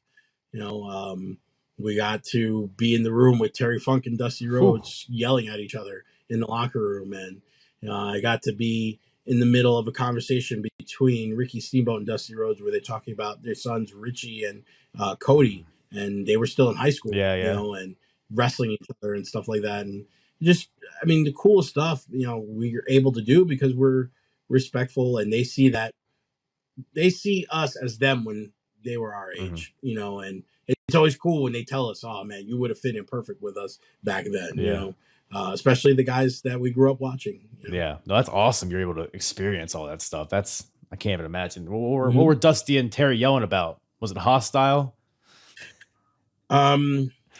Where's that egg sucking dog, Dusty? Actually, where's that egg sucking dog, Virgil at? Virgil, you no good hook nose son of a bitch. And Dusty looked at us because we were in the one locker room, and Dusty turns and he's like, he's still talking trash about me all these years. When is he ever gonna give it up? And they shook hands, and it was kind of like, we're like, man, we just saw Dusty and Terry shake hands. This is cool. That's awesome. But I guess the complete opposite of Terry Funk and Dusty Rhodes is Amazing Red versus Jody Fleisch. A little international dream match on this show. We've talked a lot about innovation on this card, but I don't think anybody kind of represents that more than Amazing Red. I mean, the dude was incredible. Even in 2002, I mean, it's clear he was like a level above a lot of the guys at the time. I mean, you got to realize when people in the WWE openly talk about Amazing Red and the impact he had on wrestling, and he's never wrestled for the WWE crazy. Other than maybe a dark match or two, right? Like he was so innovative and so creative, and he was always a lot of fun to wrestle. And like he would think of things, and actually it's kind of cool because I remember we had a match at the ECW arena, and I wanted him to do something because I'd just seen some kung fu movie. I forgot what it was. And there was a guy who was on one knee, and the guy who's on the attack jumped off his knee and then jumped off his shoulder and it kicked him in the back of the head. So I was like, Red, you think you could do this? Sure enough, we did it in the match. You know what I mean? Because Red was just awesome like that, you know? He was down to try whatever, and, you know, he, along with the SAT, all this crazy high-flying stuff, you know, in all fairness, Luchadors did a lot of the innovating, but the SAT made it famous. SAT and Red made it famous here in the States, and then they added their touch to it, you know. So it was like, you know, it was just really cool that they get the props, you know, from the people who are now on TV. I feel like the fans should definitely know more about Amazing Red, but you know, Red he's always looking at things from his perspective. You know, if he needs to be away, he needs to be away. You know, no one could tell you have to be here. You're the boss. So, you know, if he wants to just run House of Glory School, then he's just going to run House of Glory School, which is what he did. You know, he'll pick and choose because he doesn't need to wrestle all the time. You know, he's in control of school. He's in control of, you know, a couple of guys. That's all he wants. He doesn't want all the stuff that comes with wrestling, all the travel. You know, when I was helping with Jersey All Pro Wrestling booking, every month I would call him, when are you going to come work for me? He only came to work for me like once or twice, you know? And, but I know that he really just wanted to do things his way. And I mean, he's still doing it, but, you know, hopefully, again, like Christopher Daniels, like the SAT, when everything is said and done, you know, everybody respects and acknowledges the greatness that he brought to the ring. You know, he's made me shine. He's made Moff shine. Key. I mean, everybody always talks about the Matrix sequence with Key and Red.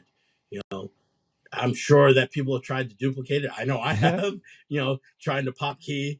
I did it one time with Pinky Sanchez, you know, and just trying to pop Key. Right. You know what I mean? And it just, but no one could do what they did, and no one could ever touch what they brought to the ring.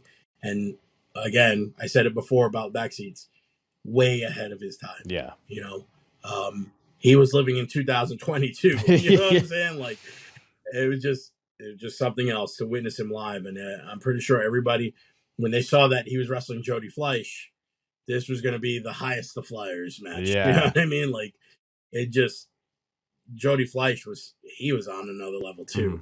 You know, he's someone that definitely needs more respect and more of his name being said by fans, because, you know, for the UK scene, he was Amazing Red. Yeah. You know what I mean?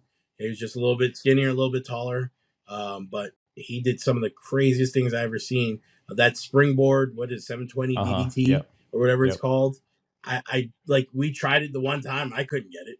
You know what I tried mean? it. But like, just seeing him when he hits it, it's like, oh man, that's crazy. You know? And, it's cool that they got a chance to shine, because at this point, Final Battle is the first real huge show, because, you know, we're looking at it, it's the end of the year. We started at the beginning of the year. Outside of the anniversary show, you know, Final Battle was the first big show where, you know, a lot of things were culminating and starting off of this show. And the fact that the fans knew that this was going to be a huge show and got a chance to see Red and Fleisch, like, people were coming from the UK. I remember, you know, because Moff and I did that thing where we talked to the fans every show. Really? and we talked to the fans. There was fans from the UK just to see that match. I believe it. Yeah. So that's the kind of reach those guys had, and that to me it speaks volumes. You know what I mean? Yeah. Jody Fleisch is a guy that I'm not as familiar with. Is that maybe because I guess in this time period, UK wrestling wasn't as hot as it is maybe today, or maybe not as accessible, or whatever it is. I guess maybe did Jody Fleisch just get hot in a period where people didn't really pay attention to UK wrestling as much? Well, there wasn't as much access. Yeah, you know, now you have streaming services that show you instant to the second. You know what I mean? Yeah. And there wasn't. You got to remember there wasn't YouTube back then. So because that there wasn't YouTube, you didn't have, a chance to see a full match. If you saw anything, you were downloading it from Napster or Kazaa to get. You'd sit there for an hour waiting for a 5-second clip. And that was how their fans got to see certain guys. Gabe just happened to work at RF and he had access to those videotapes. So he could pick and choose and see, and he was seeing Fleisch and Storm do their thing, and Doug Williams, he was able to get those guys, and put them to good use, and he was fortunate that he had access to them. But had he not had RF video, I don't know if they would have made it to the States, honestly. We might not have ever seen Jody Fleisch in red because, back then there just wasn't, we didn't have the access. Yeah, and that's we kind of talked about it earlier, but that's what made ROH so great, especially in the early days, because you're bringing these guys from all over the world into one place, one easily accessible, wrestling promotion that everybody can watch. So it was cool to see people like Jody Fleisch and Doug Williams and the guys from Japan that they bring over. It was cool to see those guys get a spotlight that they definitely deserve for sure. Yeah. So Amazing Red versus Jody Fleisch. It's exactly what you would expect. I mean, we have these guys are flying all over the place. Jody does like a springboard shooting star press from inside the ring to the outside. It gets like insane air on it. Jody goes to the top rope. Amazing Red cuts him off, and they do. It's almost like it's like a double Spanish fly, but they're doing it onto each other. That was craziness. Red hits a reverse Styles Clash at some point. They're just pulling out all this wacky shit. Like, it's super innovative, but really entertaining. But I guess the theme of this show is Special K and how they're kind of getting over as a group, because they're back once again. And there was a segment earlier in the show where Jody was walking backstage and Special K kind of walks up to him. He's like, "Hey, come party with us." And Jody's like, "Okay." And then so Special K is out there, and Red in the ring is going for his infrared off the top rope. But as he goes for it, Special K, they pull Jody out of the way, save him, and Jody Fleisch is able to hit his 720 springboard DDT, and that gives him the win. So I guess Jody Fleisch is a part of Special K, along with Jay Lethal and tons of other guys. It's crazy the characters are in this group. Yeah, like Jody's like dancing with them. That's kind of like how they don't handshake. They do a little dance, and you and Moff and Divine Storm, JT Smith, for whatever reason, you guys all come out to try to even the odds, but there's just too many Special Kers. And the big dude with the suit who has appeared at a few shows before this, the big bad slugger.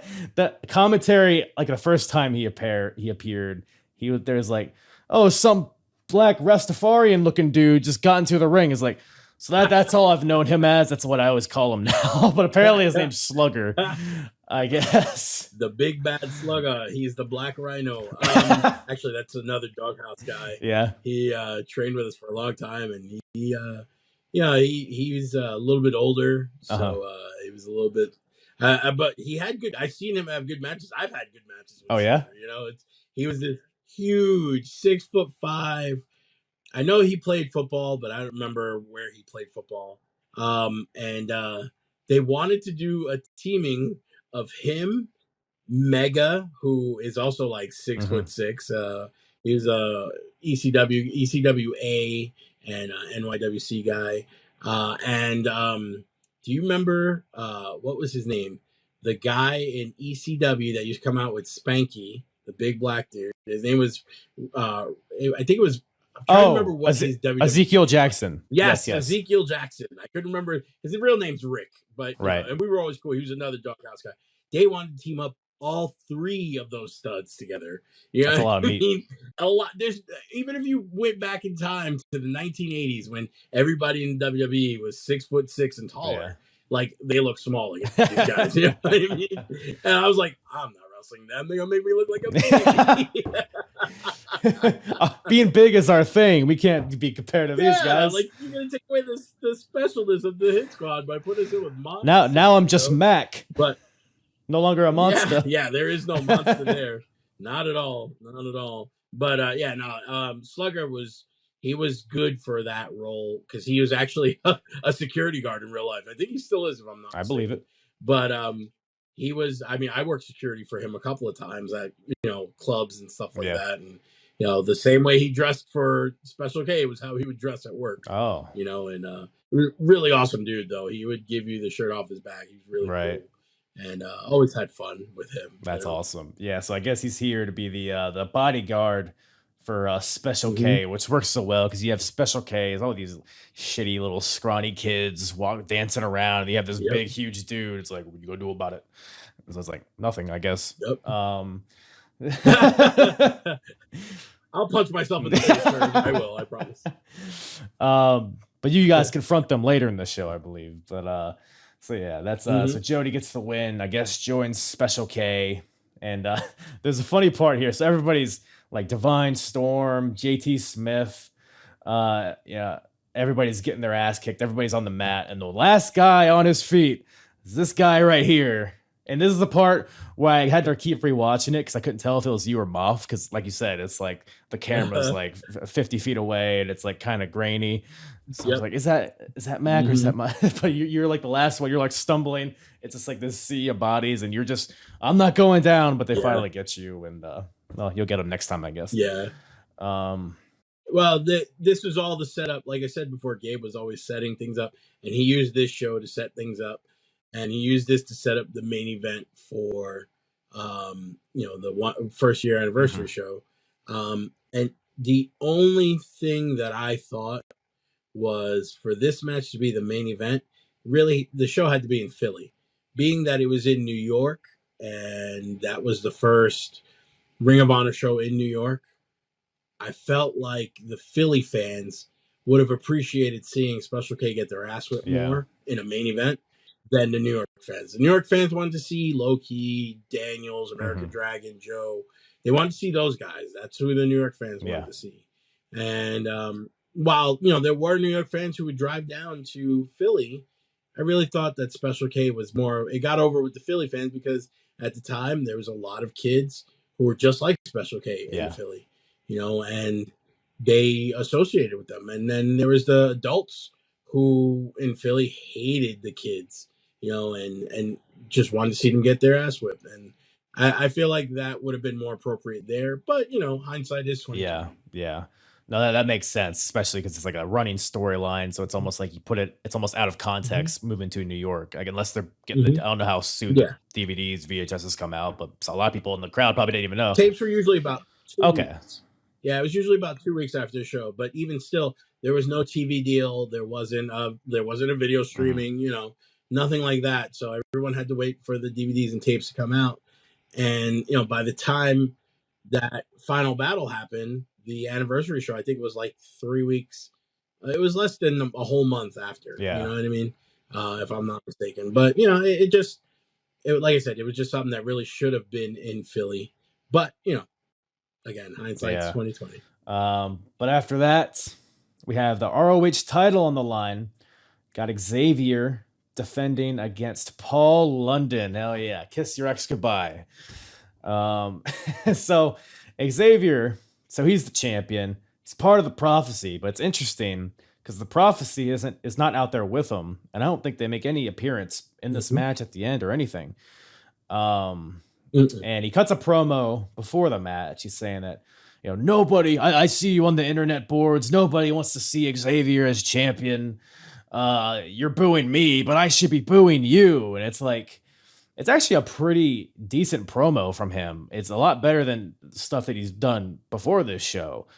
I'm almost wondering, like, the fact that it's like a clean match, the fact that he's getting promo time, do you think it's like a reaction to internet because I wasn't like on the internet at the time, so I don't really remember. Was Xavier getting a lot of backlash online for being champion? Do you remember? Well, I mean, the thing was when Loki won the title, Loki was the people's champ for Ring of Honor. Yeah. I mean, you could make the case for Bryan Danielson or Christopher Daniels, but when you have the hardcore base of Ring of Honor fans being from New York and coming down there, and they wanted to see Key win, and Key won. I mean, I was in the building when they had that 1 hour match. I'm not even kidding you when I say there's no exaggeration when I say that the building was about 130 degrees. And then you add the people. There was no air conditioning. The fans were just blowing hot air. There was fans that were just blowing hot air. There was nothing circulating. Everybody was dehydrating, dying. And these guys were putting on this amazing match for 60 minutes that when you're there and when you watch on the tape, it doesn't feel like 60 minutes. It feels like a quick 20-minute match, and Low-Key comes out on top, and he was the guy, he was the man of Ring of Honor. All the respect, honor, and discipline were all his things. That's what the Low-Key character was all about. And when Xavier came out of nowhere, because it really was like I think he did one show before he wrestled Key.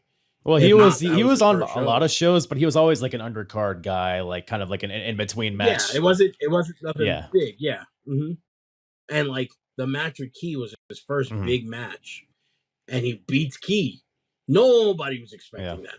It was totally out of nowhere, and it was like the most unexpected thing. Meanwhile, if you were hanging out with them, you could see it coming a mile away because they were boys, and that was Key doing his thing to, keep himself special, but also elevate somebody new. Because if Key's smart enough to know that if he's in the title hunt, it keeps the fans wanting to see more of him. Whereas if he's the champ, champs, it's hard for them to stay that mountain fresh. To climb. And I'm not saying that Key wouldn't have stayed fresh. I'm just saying, when it comes to the fans in their minds, once the guy wins the title, it's like, all right, well, the race is over, and who's the next guy? And he was smart enough to realize that by putting Xavier in his role, that it's going to elevate Xavier. He's either going to sink or swim. But we all had enough confidence in Xavier that he was going to swim, and it was going to keep everybody wanting. I mean, to this day, when Xavier died, the one thing I saw that I thought was like kind of funny was people were saying, "Oh well, he really didn't get his match back from Xavier," and it was kind of like a dig on Key because everybody hates Key now. But at the same time, it was kind of like, it was, oh, wow, that's true. You know what I mean? And, Xavier was smart to know that people weren't expecting to see him as champ. They didn't want to see him as champ. They wanted to see Key or Dragon or Daniels or Joe be the champ. And, it was along those lines. And Gabe, there was, back then the internet was message boards. It wasn't, Twitter or anything like that. And it was people giving random thoughts and, it just people trying to pop people. But one thing was solid was they were like, why the hell is Xavier the Ring of Honor champion? When you have Joe, Daniels, Dragon, Key, but I thought he was a great champ. I thought he brought legitimacy, to the Xavier character as being champ, and when Joe beat Xavier for the title, I felt like it was a good match, but realistically at that point, it could have been a squash match if people would have been happy, but it wasn't. And it was a good fight. You know what I mean? And from that point on, Xavier always had everybody's respect because, he knew and we knew he was being put through a test. You beat the first champ that everybody loves. What are you going to do with it? And he shined, in my opinion. Now, it's easy too to shine with Paul London. Yeah, Paul I was London. about to say, it's hard to have a bad match with Paul. I could have a good match with Paul London, I'm sure. Yeah. But yeah, Xavier, I mean, if nothing else, he looked like a champion. So I could definitely see that appeal of him. Yep. But also, I like the fact that, you know, he didn't go in and beat low key clean. Like he had the help of the prophecy, and he hit him with like a cinder block or something crazy like that. Yeah, it was something crazy. I forgot what it was, but yeah. But he always carried himself like a champion, no matter what, and that transcended over into, you know, when you watch him on video, you know, you see there's certain guys who, like I said, they play wrestler, and there's certain guys that they are a wrestler, and Xavier was definitely one of those that are a wrestler or was a wrestler, whatever the, you know, the correct term is. But yeah, he carried himself with respect and honor, and he was fitting of that. Yeah, for sure. And when Joe beat him, like you said, like everybody was so pent up and annoyed because, like you said, you were surrounded by guys like Key and Danielson and Paul London. It's like, why is he the guy? And then Joe beats him, who's like, Samoa Joe was that guy that represented what Ring of Honor was. He represented what people were looking for in wrestling, and then that elevated Joe, and then he went on to be champion for like 2 years or something. So yeah, it was some crazy streak. So all in all, I think it benefit all around. But this match in particular, so Xavier versus Paul London, I think this is by far the best Xavier match that I've seen from him thus far. So yeah, Xavier, like I said, there's no prophecy or anything, but Xavier is kind of controlling the match early on. But then at the end, there's like a really fun stretch of moves and false finishes at the end. Paul London hits this crazy shooting star to the outside. So Xavier is like in the aisleway. Paul London like climbs the ropes, climbs the post, and then shooting star presses outward towards him. Which is that's please don't die, Paul London. That's to a T. Paul London rolls him back into the ring, goes for a shooting star in the ring, but misses. Xavier rolls him up into a cradle for a very close 2 count. I bid on that one. I thought that might have been it. Paul London, he counters a clothesline, hits some face buster on Xavier for another really close 2 count. There's a fun little spot here. So Xavier, he like retreats to the corner. He's like all defensive. Paul London charges in. Xavier grabs him, pulls him into the corner. Paul London doesn't go face first into the corner, but he like slaps the mat to like make the sound of him hitting to like play possum. So he's able to take advantage because Xavier thinks he's done. He thinks he has him. But Paul London's able to counter him into the little leg trap DDT that he did, that he beat Bryan Danielson with at the last show. And that's another 2 count, but that was, or actually it wasn't a 2 count, but Xavier's foot was just under the ropes. So that breaks up the pin. The ref actually counts to 3. The crowd thinks Paul London is champion, and the ref's like, oh, never mind. So that was like all these little moments here are just, I mean, the crowd's biting on each and every second, and so am I. Towards the end, Xavier is able to hit a Cobra clutch suplex, drops London right on his head, follows it up with the X-Breaker neck breaker for the win. So like I said, really, I mean, perfectly clean win by Xavier. And maybe that's a response to the internet message boards. Maybe it's just, hey, Xavier, screw all the hullabaloo surrounding you and the prophecy. Just go out there and have a good match. And maybe people will, I guess, respect him. This is all my speculation, but no, it's totally good. So I definitely watched this match recently, and you know, part of it is because, you know, we did lose Xavier, and he was someone that I was really friendly with always, and I always liked watching him work, and I could honestly tell you that if we saw nothing else, we only talked about this match alone, what you described, I was getting excited. And if you watch back, when, you know, we look back at this, you can see my face lighting up because I was getting excited too. Because it was the whole second half of that match is just like such great work between the two. And, you know, you really learn to appreciate the little intricacies, and that one corner spot that you talked about with Paul London doing the psych out. I remember like, man, that's so innovative and good. Like, you know, and that was one of the matches we were upstairs for. We got a chance to watch. And I remember seeing all that when he hit the shooting star to the outside.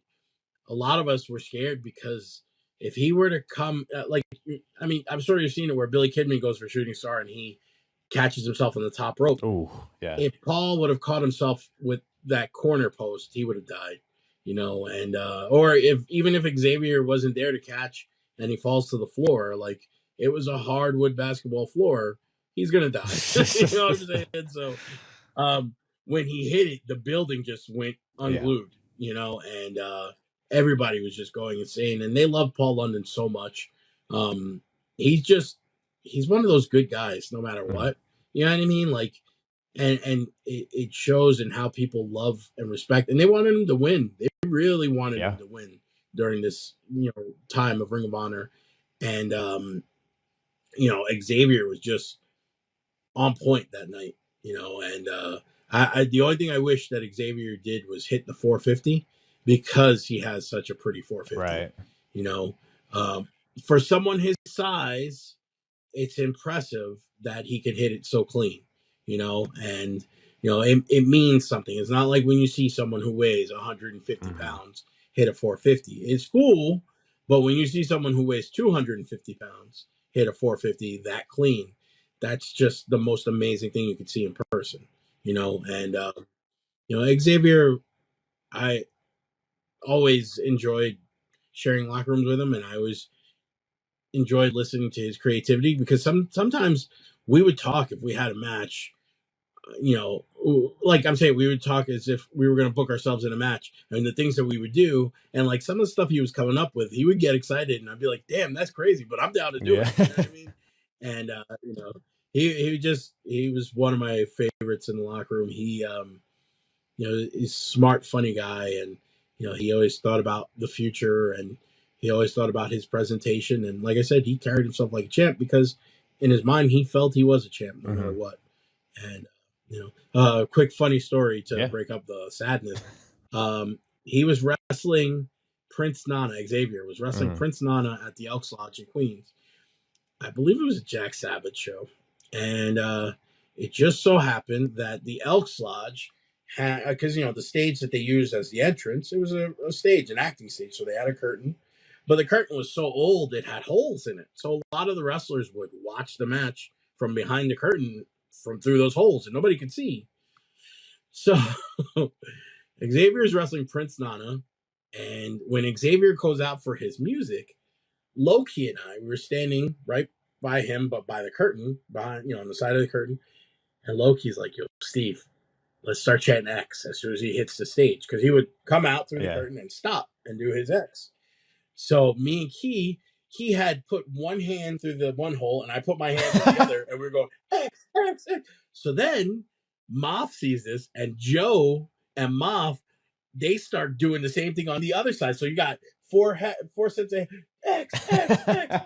Then, as they're wrestling, I don't know how, but we went from one side of the Elks Lodge to the other. We went all over. We hit like 6 or 7 times where the four of us, now, if people knew, because I believe this is right when Ring of Honor starting this match happened, and it wasn't like there was a lot of exposure. I mean, the New York fans knew who the New York wrestlers were, and people knew who Joe was, but I don't think people were like, they were, oh, those guys are wrestlers. Like how you think of like a Randy Orton. Yeah. You know what I mean? Like Randy Orton's not going to go out into the crowd and watch a match, but meanwhile, I'm sure Randy Orton goes out to the crowd and watches matches all the time. Right. You know what I mean? But like, they weren't expecting to see the silly side, but as we were doing it, we were running all throughout the building. X, X, X, X. And Prince Nana was getting pissed, but the fans were getting so hyped. They were all about it. And like, to this day, I mean, the videotape, I'm sure, is out there somewhere. But like, whenever I would see Xavier, I'd always, X, X, X, X. And like, that's one of my favorite memories of Xavier. You know what I mean? Like, making him laugh in the ring. He was supposed to be the heel too, and Nana was the baby face. And Nana was so pissed. He was like, "What the hell are you guys doing?" That's hilarious. Just trying to break him in the ring. Yeah. Sometimes you got to do that. You know what I mean? Because you can get caught up very heavy into this world of professional wrestling and everything that goes with it, and you forget that it's supposed to be fun. You know what I mean? It's not supposed to be serious. It's business. Don't get me wrong. You have to do business, and you have to be a good businessman, but it's supposed to be fun when you're in there, And a lot of guys forget that. Yeah, no, for sure. But speaking of having fun, Special K is here having fun. It appears to be in your locker room, I guess. They're in there, they're raving, they're doing drugs. You know all the stuff Special K does. You try to get in there, but Slugga is saying, nope, you're not getting in here. Yep. So so there's this whole deal where Mafia is like, oh fuck you, I'm getting in there, and you're like, no, cool, it'll be okay. Again, you're like the cooler head, prevailing kind of guy. So you back off, Moff, and then you kind of go up the stairwell, and then the main event happens. But after the main event, like this is how the show ends. It's like you guys coming back with Divine Storm, SAT, JT Smith. You all like barge into the locker room and lay out Special K, and then I think Slugger kind of you got like face off, and then he walks away or something.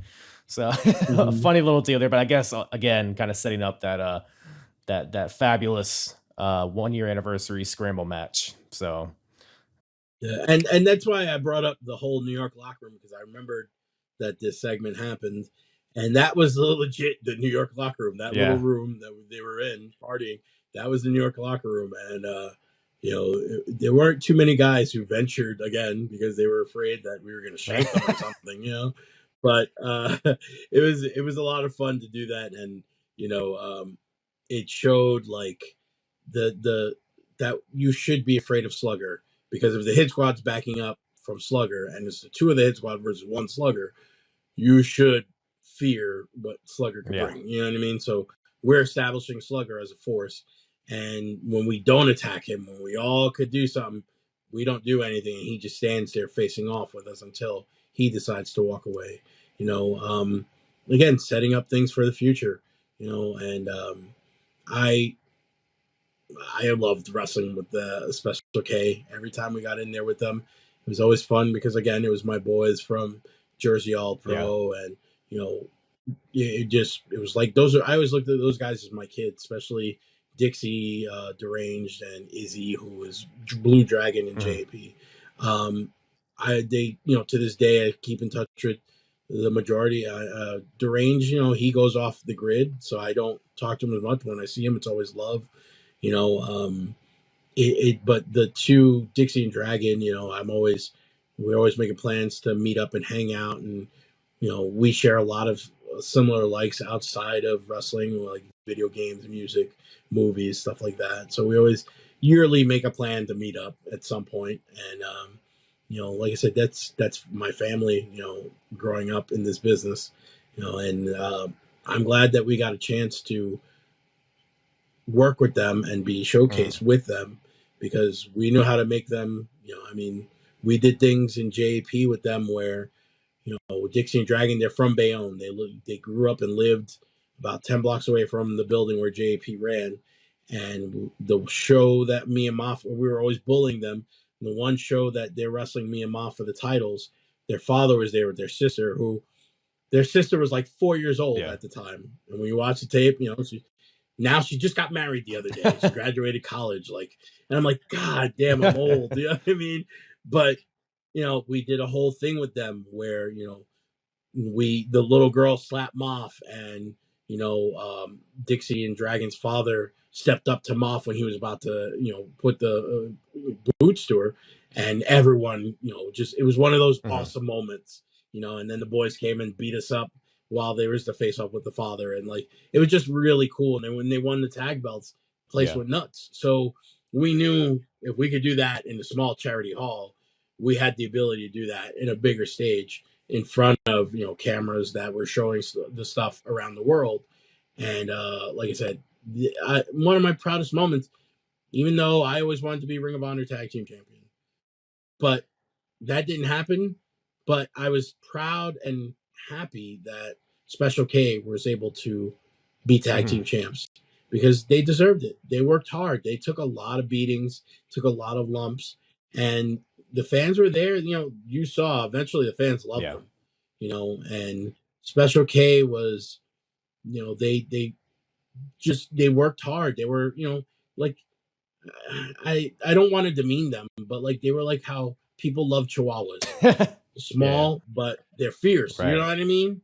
And the Chihuahua owners loved their Chihuahuas, and the fans, that's what Special K was. They loved Special K because no matter what they did, what storyline they were doing, or what characters they presented, they were Ring of Honor fans. You know, same size, same mentality, same age for the most part. You know, they loved them. And like I said, you know, I was always proud of my sons that they were able to win the tag titles, hold on to it for a while, and do stuff with it because, you know, a lot of other companies, they might not have gotten that spot today. Right. You know, and they got the chance, and I'm glad. No, yeah. And they fit in perfectly, too, with Ring of Honor, especially at this time, because the style that they had fit in perfectly with what fans were hungry for at this point, because he is right after the Attitude Era, and wrestling's kind of in a lull period, so people are kind of looking for something new, and I feel like Special K had that kind of innovation that people were hungry for. So, no, yeah. You know what's crazy? There was a WWE house show in Philly. I forgot what show it was. I'm trying to remember. Where they were in the afternoon and Ring of Honor was at night. They only drew 1,500. Really? In WWE, yeah. It was less than 1,500. If I'm not mistaken, it was like 14 and change. But they didn't draw much, and everybody was shocked. And the reason why we know that is because all those fans came to Ring of Honor after, you know, and they were telling us, they're like, oh, WWE was so bad. It was almost empty, you know? Wow. And then I think later on that week, the numbers came out for what they drew. And when we saw it was like 1,400, we were like, how? You know what I mean? And it was cool because we drew a third of what they drew on the same day. Yeah. You know, and here we are. All we have is videotape and DVD.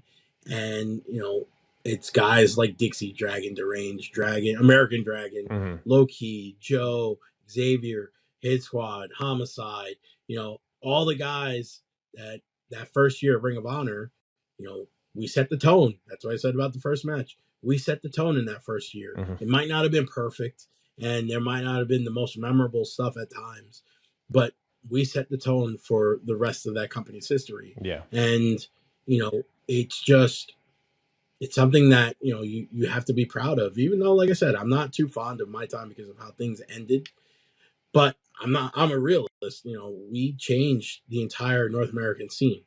You know, we brought strong style. We brought Lucha Libre. We brought Puerto Rico. We brought, you know, Memphis. All of that was from us. All those guys in that first year, we were the ones who were bringing it and exposing it to the fans, the more hardcore Philly fans who were yearning for ECW because ECW was gone, you know, and they were yearning for WCW because WCW was gone, you know, and all they had was WWE, and, you know, it just wasn't the same, you know, like WWE is always the place that everybody wants to be, but at that point, it wasn't the same. They lost The Rock, they lost Austin, Triple H was the guy, but he was kind of being force feed.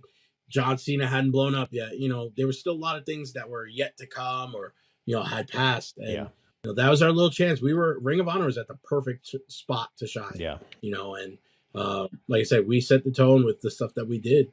You know, we were able to bring something new and exciting, and I'm always going to be proud of that. Yeah, for sure. Yeah, that's a good point. How Ring of Honor kind of exploded, kind of in that transition period for WWE, I guess.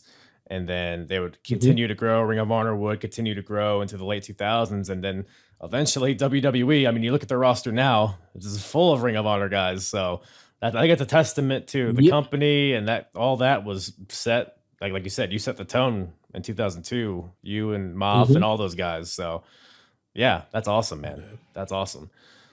We're here at the main event now. So it's for the #1 contendership trophy. It's a 4-way match. So it was scheduled to be Bryan Danielson versus Homicide versus Low Key versus Samoa Joe. So Homicide, well, I guess, so before the match starts, Steve Corino comes out once again with a mic. He has a chair. He sets the chair up in the middle of the ring. He says, "You can't have a main event without Steve Corino." He's basically challenging anybody to come and get him out of the ring. Homicide's back out because remember their little interaction earlier in the show. He comes back because remember Homicide ran him off with a fork earlier. So Homicide comes out. He gets in the ring. But Steve Corino has his own fork on him now. Catches Homicide off guard and hits him right in the face with this fork. Gives him a Northern Lights bomb and a few pile drivers. And then, people are checking on him. The doctor, Rob Feinstein's out there. They're checking on Homicide. He's deemed unable to compete. And they're just like, fuck it. Steve Corino, you just take his spot. So Steve Corino takes Homicide's. I guess that's how business works, right? If somebody has your spot, attack him with a fork, give him a few pile drivers, and then you got their job. Yep. Little life lessons here, but you wanted it. You did it. I remember watching it live. So when I watched it on video, there were certain things that I remember differently watching live. Yeah. But so like a lot of the times, in my older age, I preface that it's harder to describe certain things only because you don't want to do it injustice, I do remember, though, from being there, Homicide was a little upset because he really, not for nothing, Homicide trained all of us. When I say all of us, me, Key, Moff, he trained a lot of guys, Really? Ortiz, Santana, and AEW, he did a lot of things and changed. That's why a lot of people call him the Godfather of New York, because if you look at a lot of wrestlers, he has his fingerprints on it, and he, to this day, feels like nobody respects his wrestling ability because they only see him as a New Jack clone. Right. And that's a chip he's always carried on his shoulder. And he really, really wanted to showcase his wrestling in this 4-way because, of who's in it, and he knew that he was doing this thing with Corino, but he wanted to do a little bit, and they wanted to do it quick to get Corino into the match. And he understood, but I remember talking to him and he was like, man, they just, they want me to do this, but I want to wrestle, and he was kind of a little miffed, but it is what it is. You got to do. I could see that.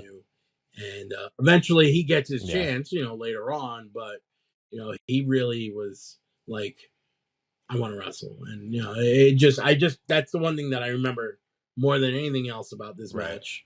And especially being in there with his top student, Key, him and Key, me and Key are first cousins. We raised like brothers, we lived not too far from each other. So we were always around each other. We went to the same school up till high school and, we were always around each other. And then we meet Homicide, and Homicide and Key developed that tight friendship to this day, and it was like, they were always together, like the way me and Key were, you know what I mean? And he really wanted to showcase with Key because, he loved working with Key, and same thing with Joe and Dragon. He loved working with those two guys, and Joe and Dragon loved wrestling with Homicide as well. And Key did too. So, I'm sure that they all wanted to, be in that match together. And while they love Corino, it was just like, all right, we're gonna, and I'm sure the guys knew about it beforehand, but still, when you're like, oh man, this would be so cool if the four of us could do something. To be honest, I don't know if the four of them ever got in the ring again after that. I'm not sure. You had Joe and Key and Homicide with the match of Kobashi, and they wrestled singles, but I don't think the four of them did anything together. And I'm sure that's something that they wanted to do. I could definitely see it being disappointing in the moment, but like you said, it kind of sets up Homicide and Corino, which is one of the more memorable ROH feuds of all time. So in hindsight, it was probably better than him just being included in this match. So but the match itself, it actually goes 45 minutes to a time limit draw. So super long match, and it ends in a draw. It was very, it was entertaining throughout. I don't know if it's just like, maybe it's because I've watched a lot of old school Ring of Honor recently. Maybe I'm like desensitized to it a little bit, but it felt like the first like 30 minutes of this match was kind of, it had a slower pace to it. Nothing was really like gripping me into it. They were doing impressive moves in there. It was I don't know what you call it when people have to tag in, because it wasn't like all guys. It wasn't tornado style. So it's essentially a series of singles matches between all these guys, and then I think it's like the 5 minutes left warning, and that's kind of when the match breaks down. Everybody's getting in the ring, hitting their finishers. Key hits Joe with a key crusher, which is incredible considering the size difference between those two. You have Danielson hitting all these beautiful, crazy suplex pin combinations on everybody. Joe's like trying to rip everybody's head off with STFs. Like, there's a lot of good stuff. It really kicks in at the end. But like I said, ultimately it's a draw. So no number one contender, I guess. And but yeah, other than that, anything kind of catch your eye from what you saw of this or what you remember? Watching it, you could tell that Carino was in charge. And the reason why I say that is because of the slow pace in the beginning. Carino was very methodical. I mean, when he knew he had to get his ass whipped, he was all for it. But if he could hold off until later on, he would, and that's what happened in this match. But these guys also knew that going into it, if it's going to be a 45-minute draw, you don't want to get this crowd so hot that when they think about the match, they're gonna be like, "Oh, a 40-minute draw, 45-minute draw," and that happens. Especially, it's the last match of the night. It's a long night. There's been a lot of things that have happened, and you kind of just are like, "All right, how can I keep this exciting?" Because it's the last show of the year. It's been a great first year. Everything that we've done has been supercharged from the first show with Eddie Guerrero and, all the stuff during the summertime, all the tag matches, scramble matches, Key winning, Xavier winning, Joe and Key, AJ and Key, Danielson and Dragon, the prophecy, everything that was going on, it was hot. And, you kind of, you want to save something for the anniversary show because you're going to do something there, but you want to give these fans something. And I felt like it was like, how could I say, like they were holding off, but they held off too much. You know what I mean? And listen, I'm not going to sit there and tell any of those four guys how to wrestle because they are levels and leagues above me. But, like it felt like that when you're watching it. It felt exactly how you said, the first 30 minutes was just slow paced, nothing really too memorable. Whereas if you compare the 60-minute match for the title, that match had everything going through it. I think there was only like 2 dead spots throughout the entire match, and this one, it felt like there's more slow pace. Like I'm not going to kill myself until the last, 5 minutes. And like, that's, for me, for that crowd at that time, like I get what those guys were doing, but for that crowd at that time, they wanted to see, 45 minutes of nonstop action. And, in all honesty, again, those guys are smart. They're not going to kill their bodies. They're not going to risk, especially a lot of them started to do more Japanese tours. A lot of them started to go to 01 New Japan and Mexico and wherever else they're going to UK. And at that point, you didn't want to press your luck, and 45 minutes is a long time, no matter what, and it's very easy to, let's say you pull a muscle in the 10th minute, now you got to wrestle 30 minutes, and you got to keep with that. And I'm sure those guys had that in the back of their mind, especially, having talked to Key, I know that a lot of the injuries that came later on,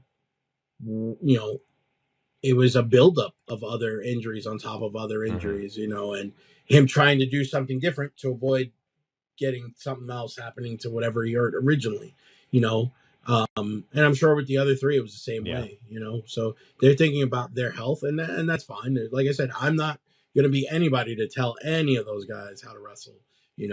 Those guys made millions. I've made thousands. You know what I'm saying? So what do I know? But it just.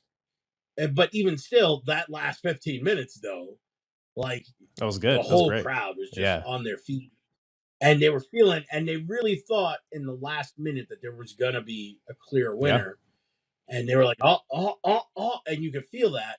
But then bell rings, and they were, you know what I mean?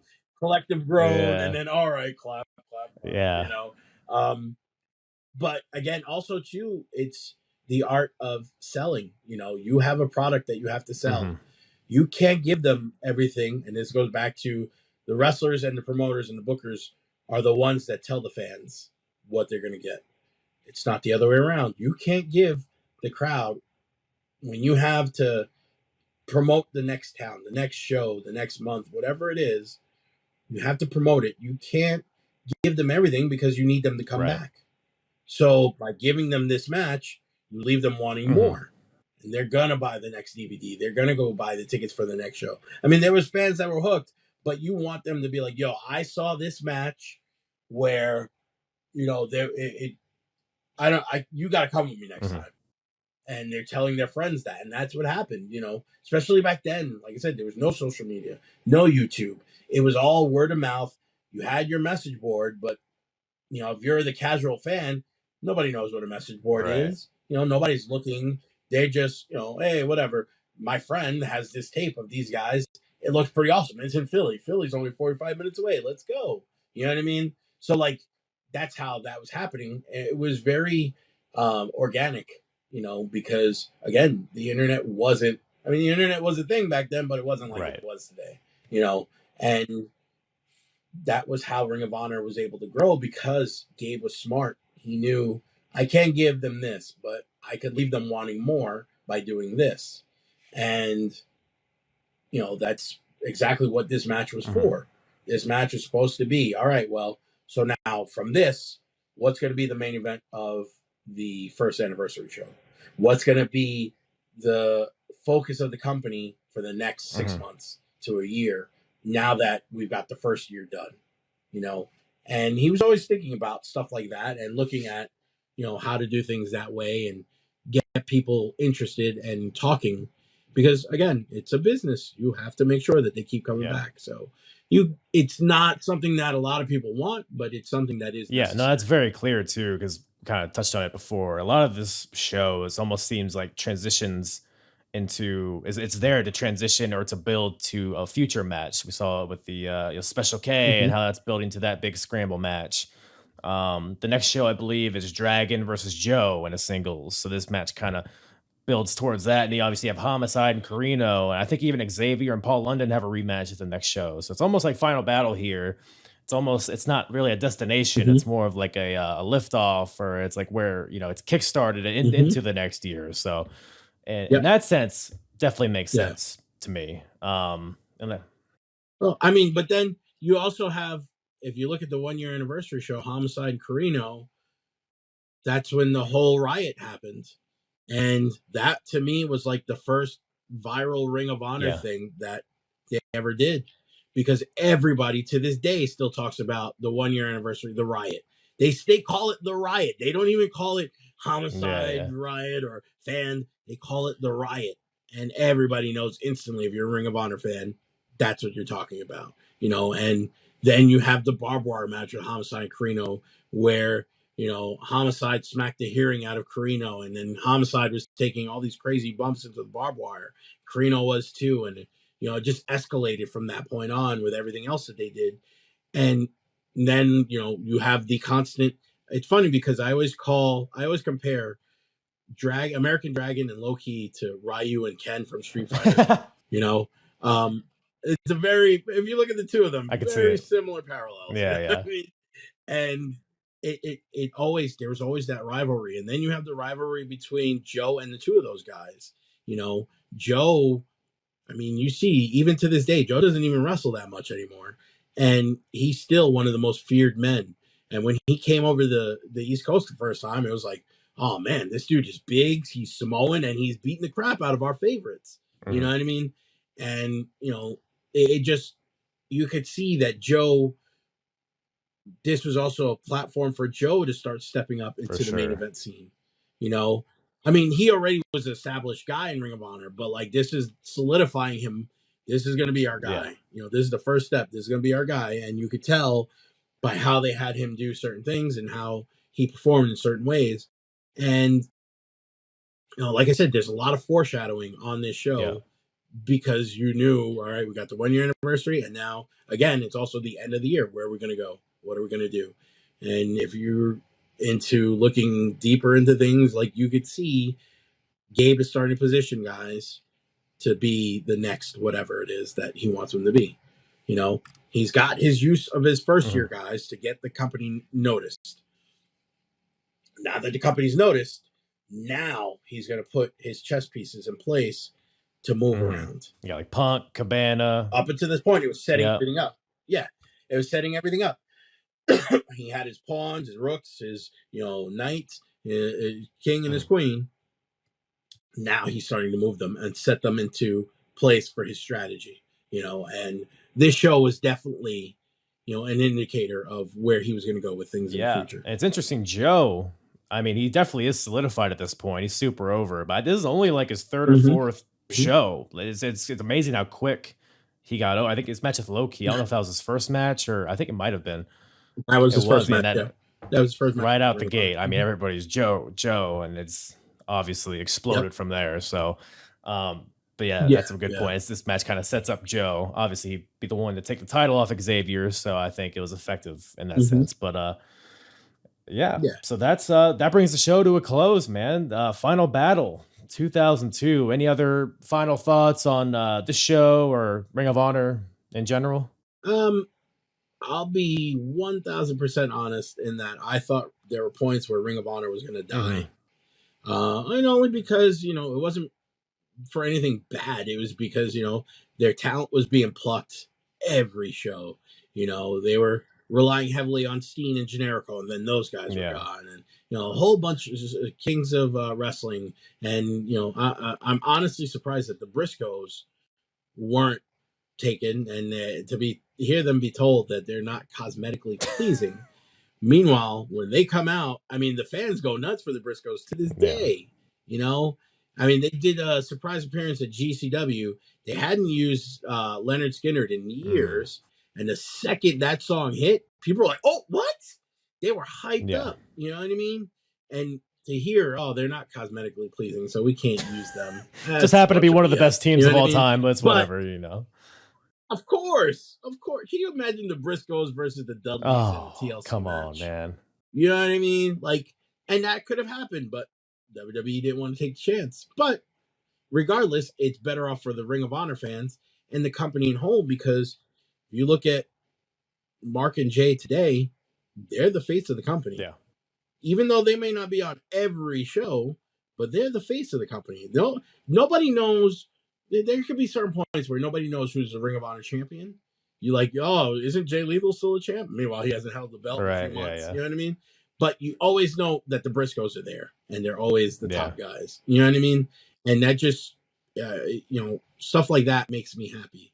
I want the company to succeed. I want the company to go on past, my time on this earth, because it's something that I helped create. And I have a lot of friends that work there still to this day, and it's not the same company. It's way different, obviously, different owners, different vision, different everything. But the fact that no matter what, I'll always have my hand in the beginning of the company. It's cool. That company started because of what me and my friends were doing at the time. If we're not wrestling the way that we wrestled, that company probably doesn't run. It was a perfect culmination of things that happened. ECW, WCW closing, WWE dying, the indies starting to pick up steam, videotapes being more accessible, but I think that, no matter what, the fact that we were able to have that moment where, our friends, our boys, and then we made some new friends like AJ and, Joe and American Dragon and Christopher Daniels and the Briscoes, and like all of my friends are still the top guys. For me, that's cool as hell. So I'm glad that it's with Ring of Honor that some of the guys are still getting burned, and I hope that they stay getting burned for the next 20 years with that company. And then you have to look at the influence that Ring of Honor has had. Can you even say that there's an AEW if there's no Ring of Honor? No.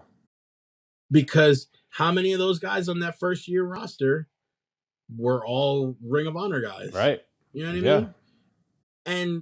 And, Tony Khan is doing the same thing that Gabe did. He had his first year players establish the company. Now he's starting to get the best chess pieces and put them in place. And you're going to see AEW blow up. It's the same exact strategy that Gabe had, and it shouldn't come as a surprise because Tony Khan followed ECW.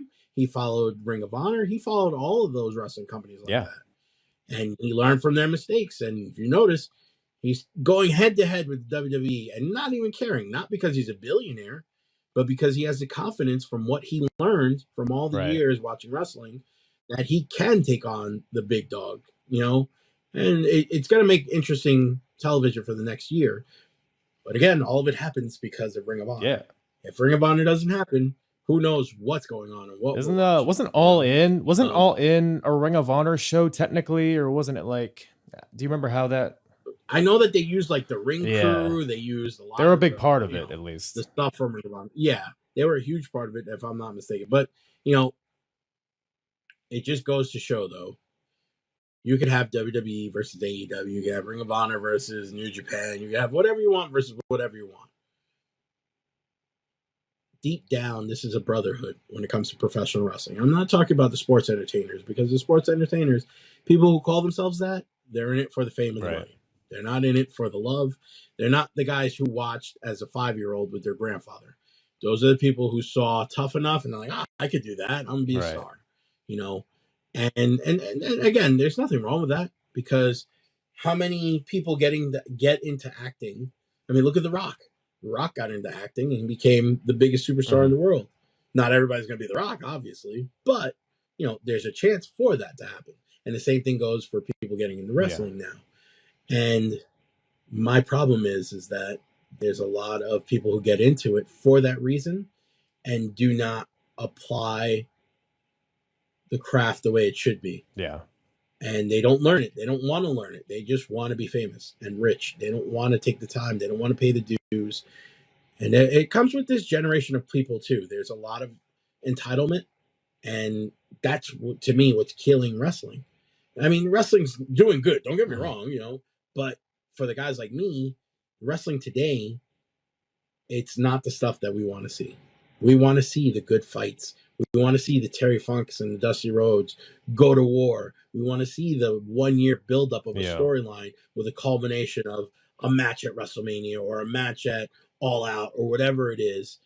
But we want to see that buildup, And I have a feeling with Dragon and Punk in AEW, there's going to be more storylines going that way.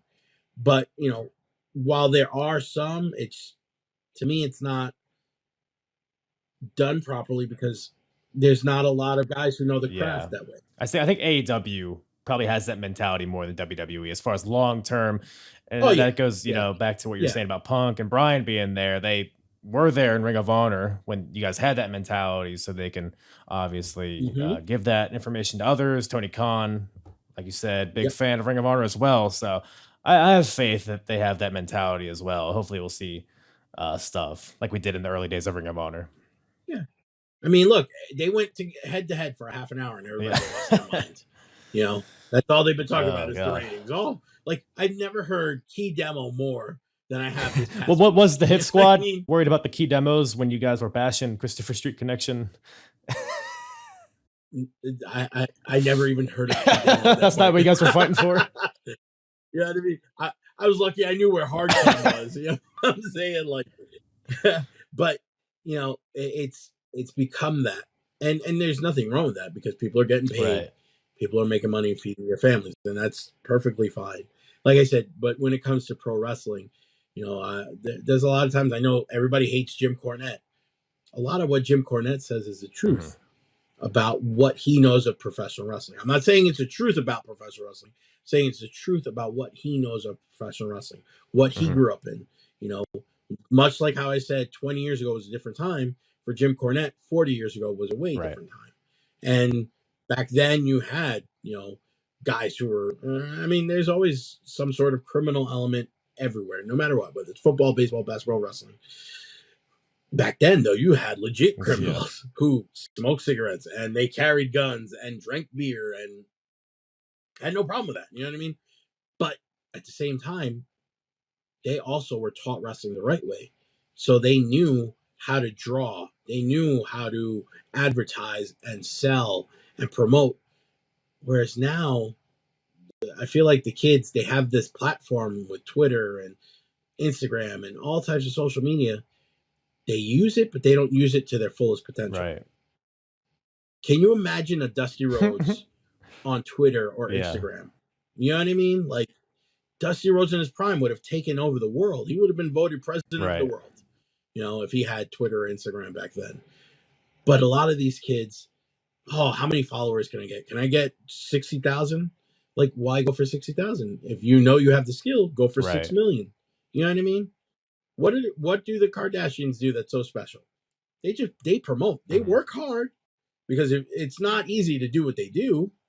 But when people are like, "Oh, you don't do anything," well, how can you really get the following that you're getting doing nothing? They're obviously doing something, you know, and that's because they constantly promote themselves. They're always looking to invest in other things that when people see it, oh man, that's pretty cool. You know, they could hate them all they want, but Kardashians are the most followed people in the world. Probably sure in the history of the world, you know what I mean? But there's a reason for it. And I think wrestlers, if they learn to work for that, rather than, oh, look at this cool stuff I did, I think then wrestling would be on a bigger platform. Instead of fighting for 500,000 viewers, they'd be fighting for 10 million viewers, you know? They just got to learn to use their tools more and, you know, make their craft shine, because a lot of them don't understand that. They weren't taught that. And it's just something that, you know, it's going to be cool, but there's probably going to be a cool off period soon again too. You know what I mean? And I think people are going to get bored of seeing certain things and not seeing other things. And then when they don't get those things, they're going to be like, what else? So I guess the headline for this episode is Monsta Mack says wrestling should be more like the Kardashians.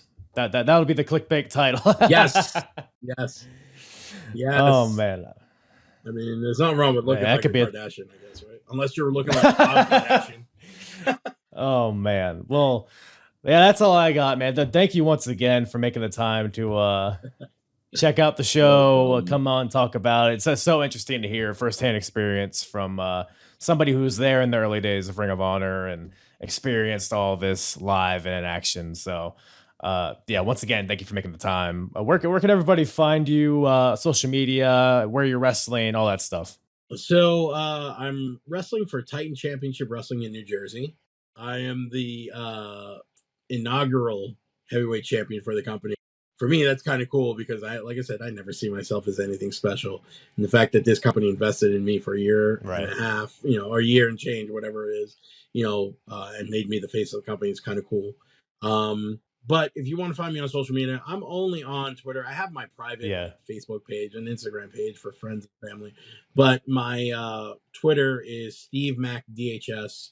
I'm always carrying the Hit Squad name. That's something that no matter what, even if I hated Moff, and I don't, even if I hated him though, I'd always be the Hit Squad because that's what brought me to the table. And that's something that before wrestling I was a part of.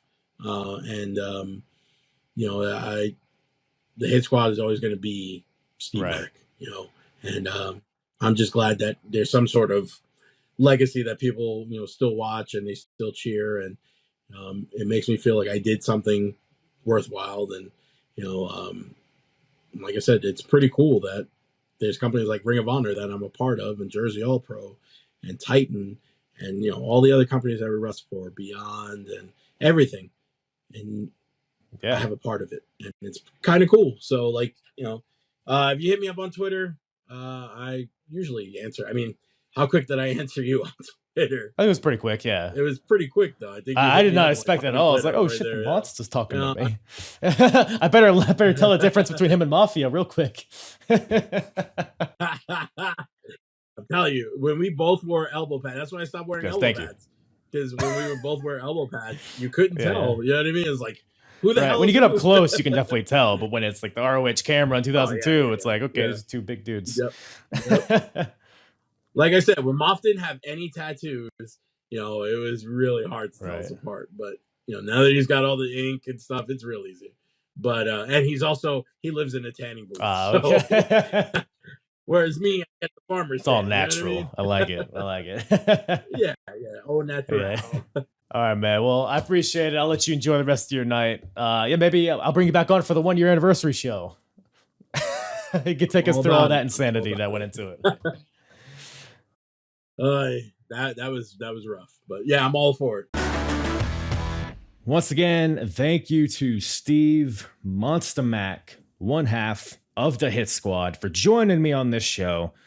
Awesome time with Steve. Really, really cool to get some firsthand knowledge and some firsthand perspective on the experience of the early days of Ring of Honor and so much more. So awesome listen. If you've made it this far, I applaud you.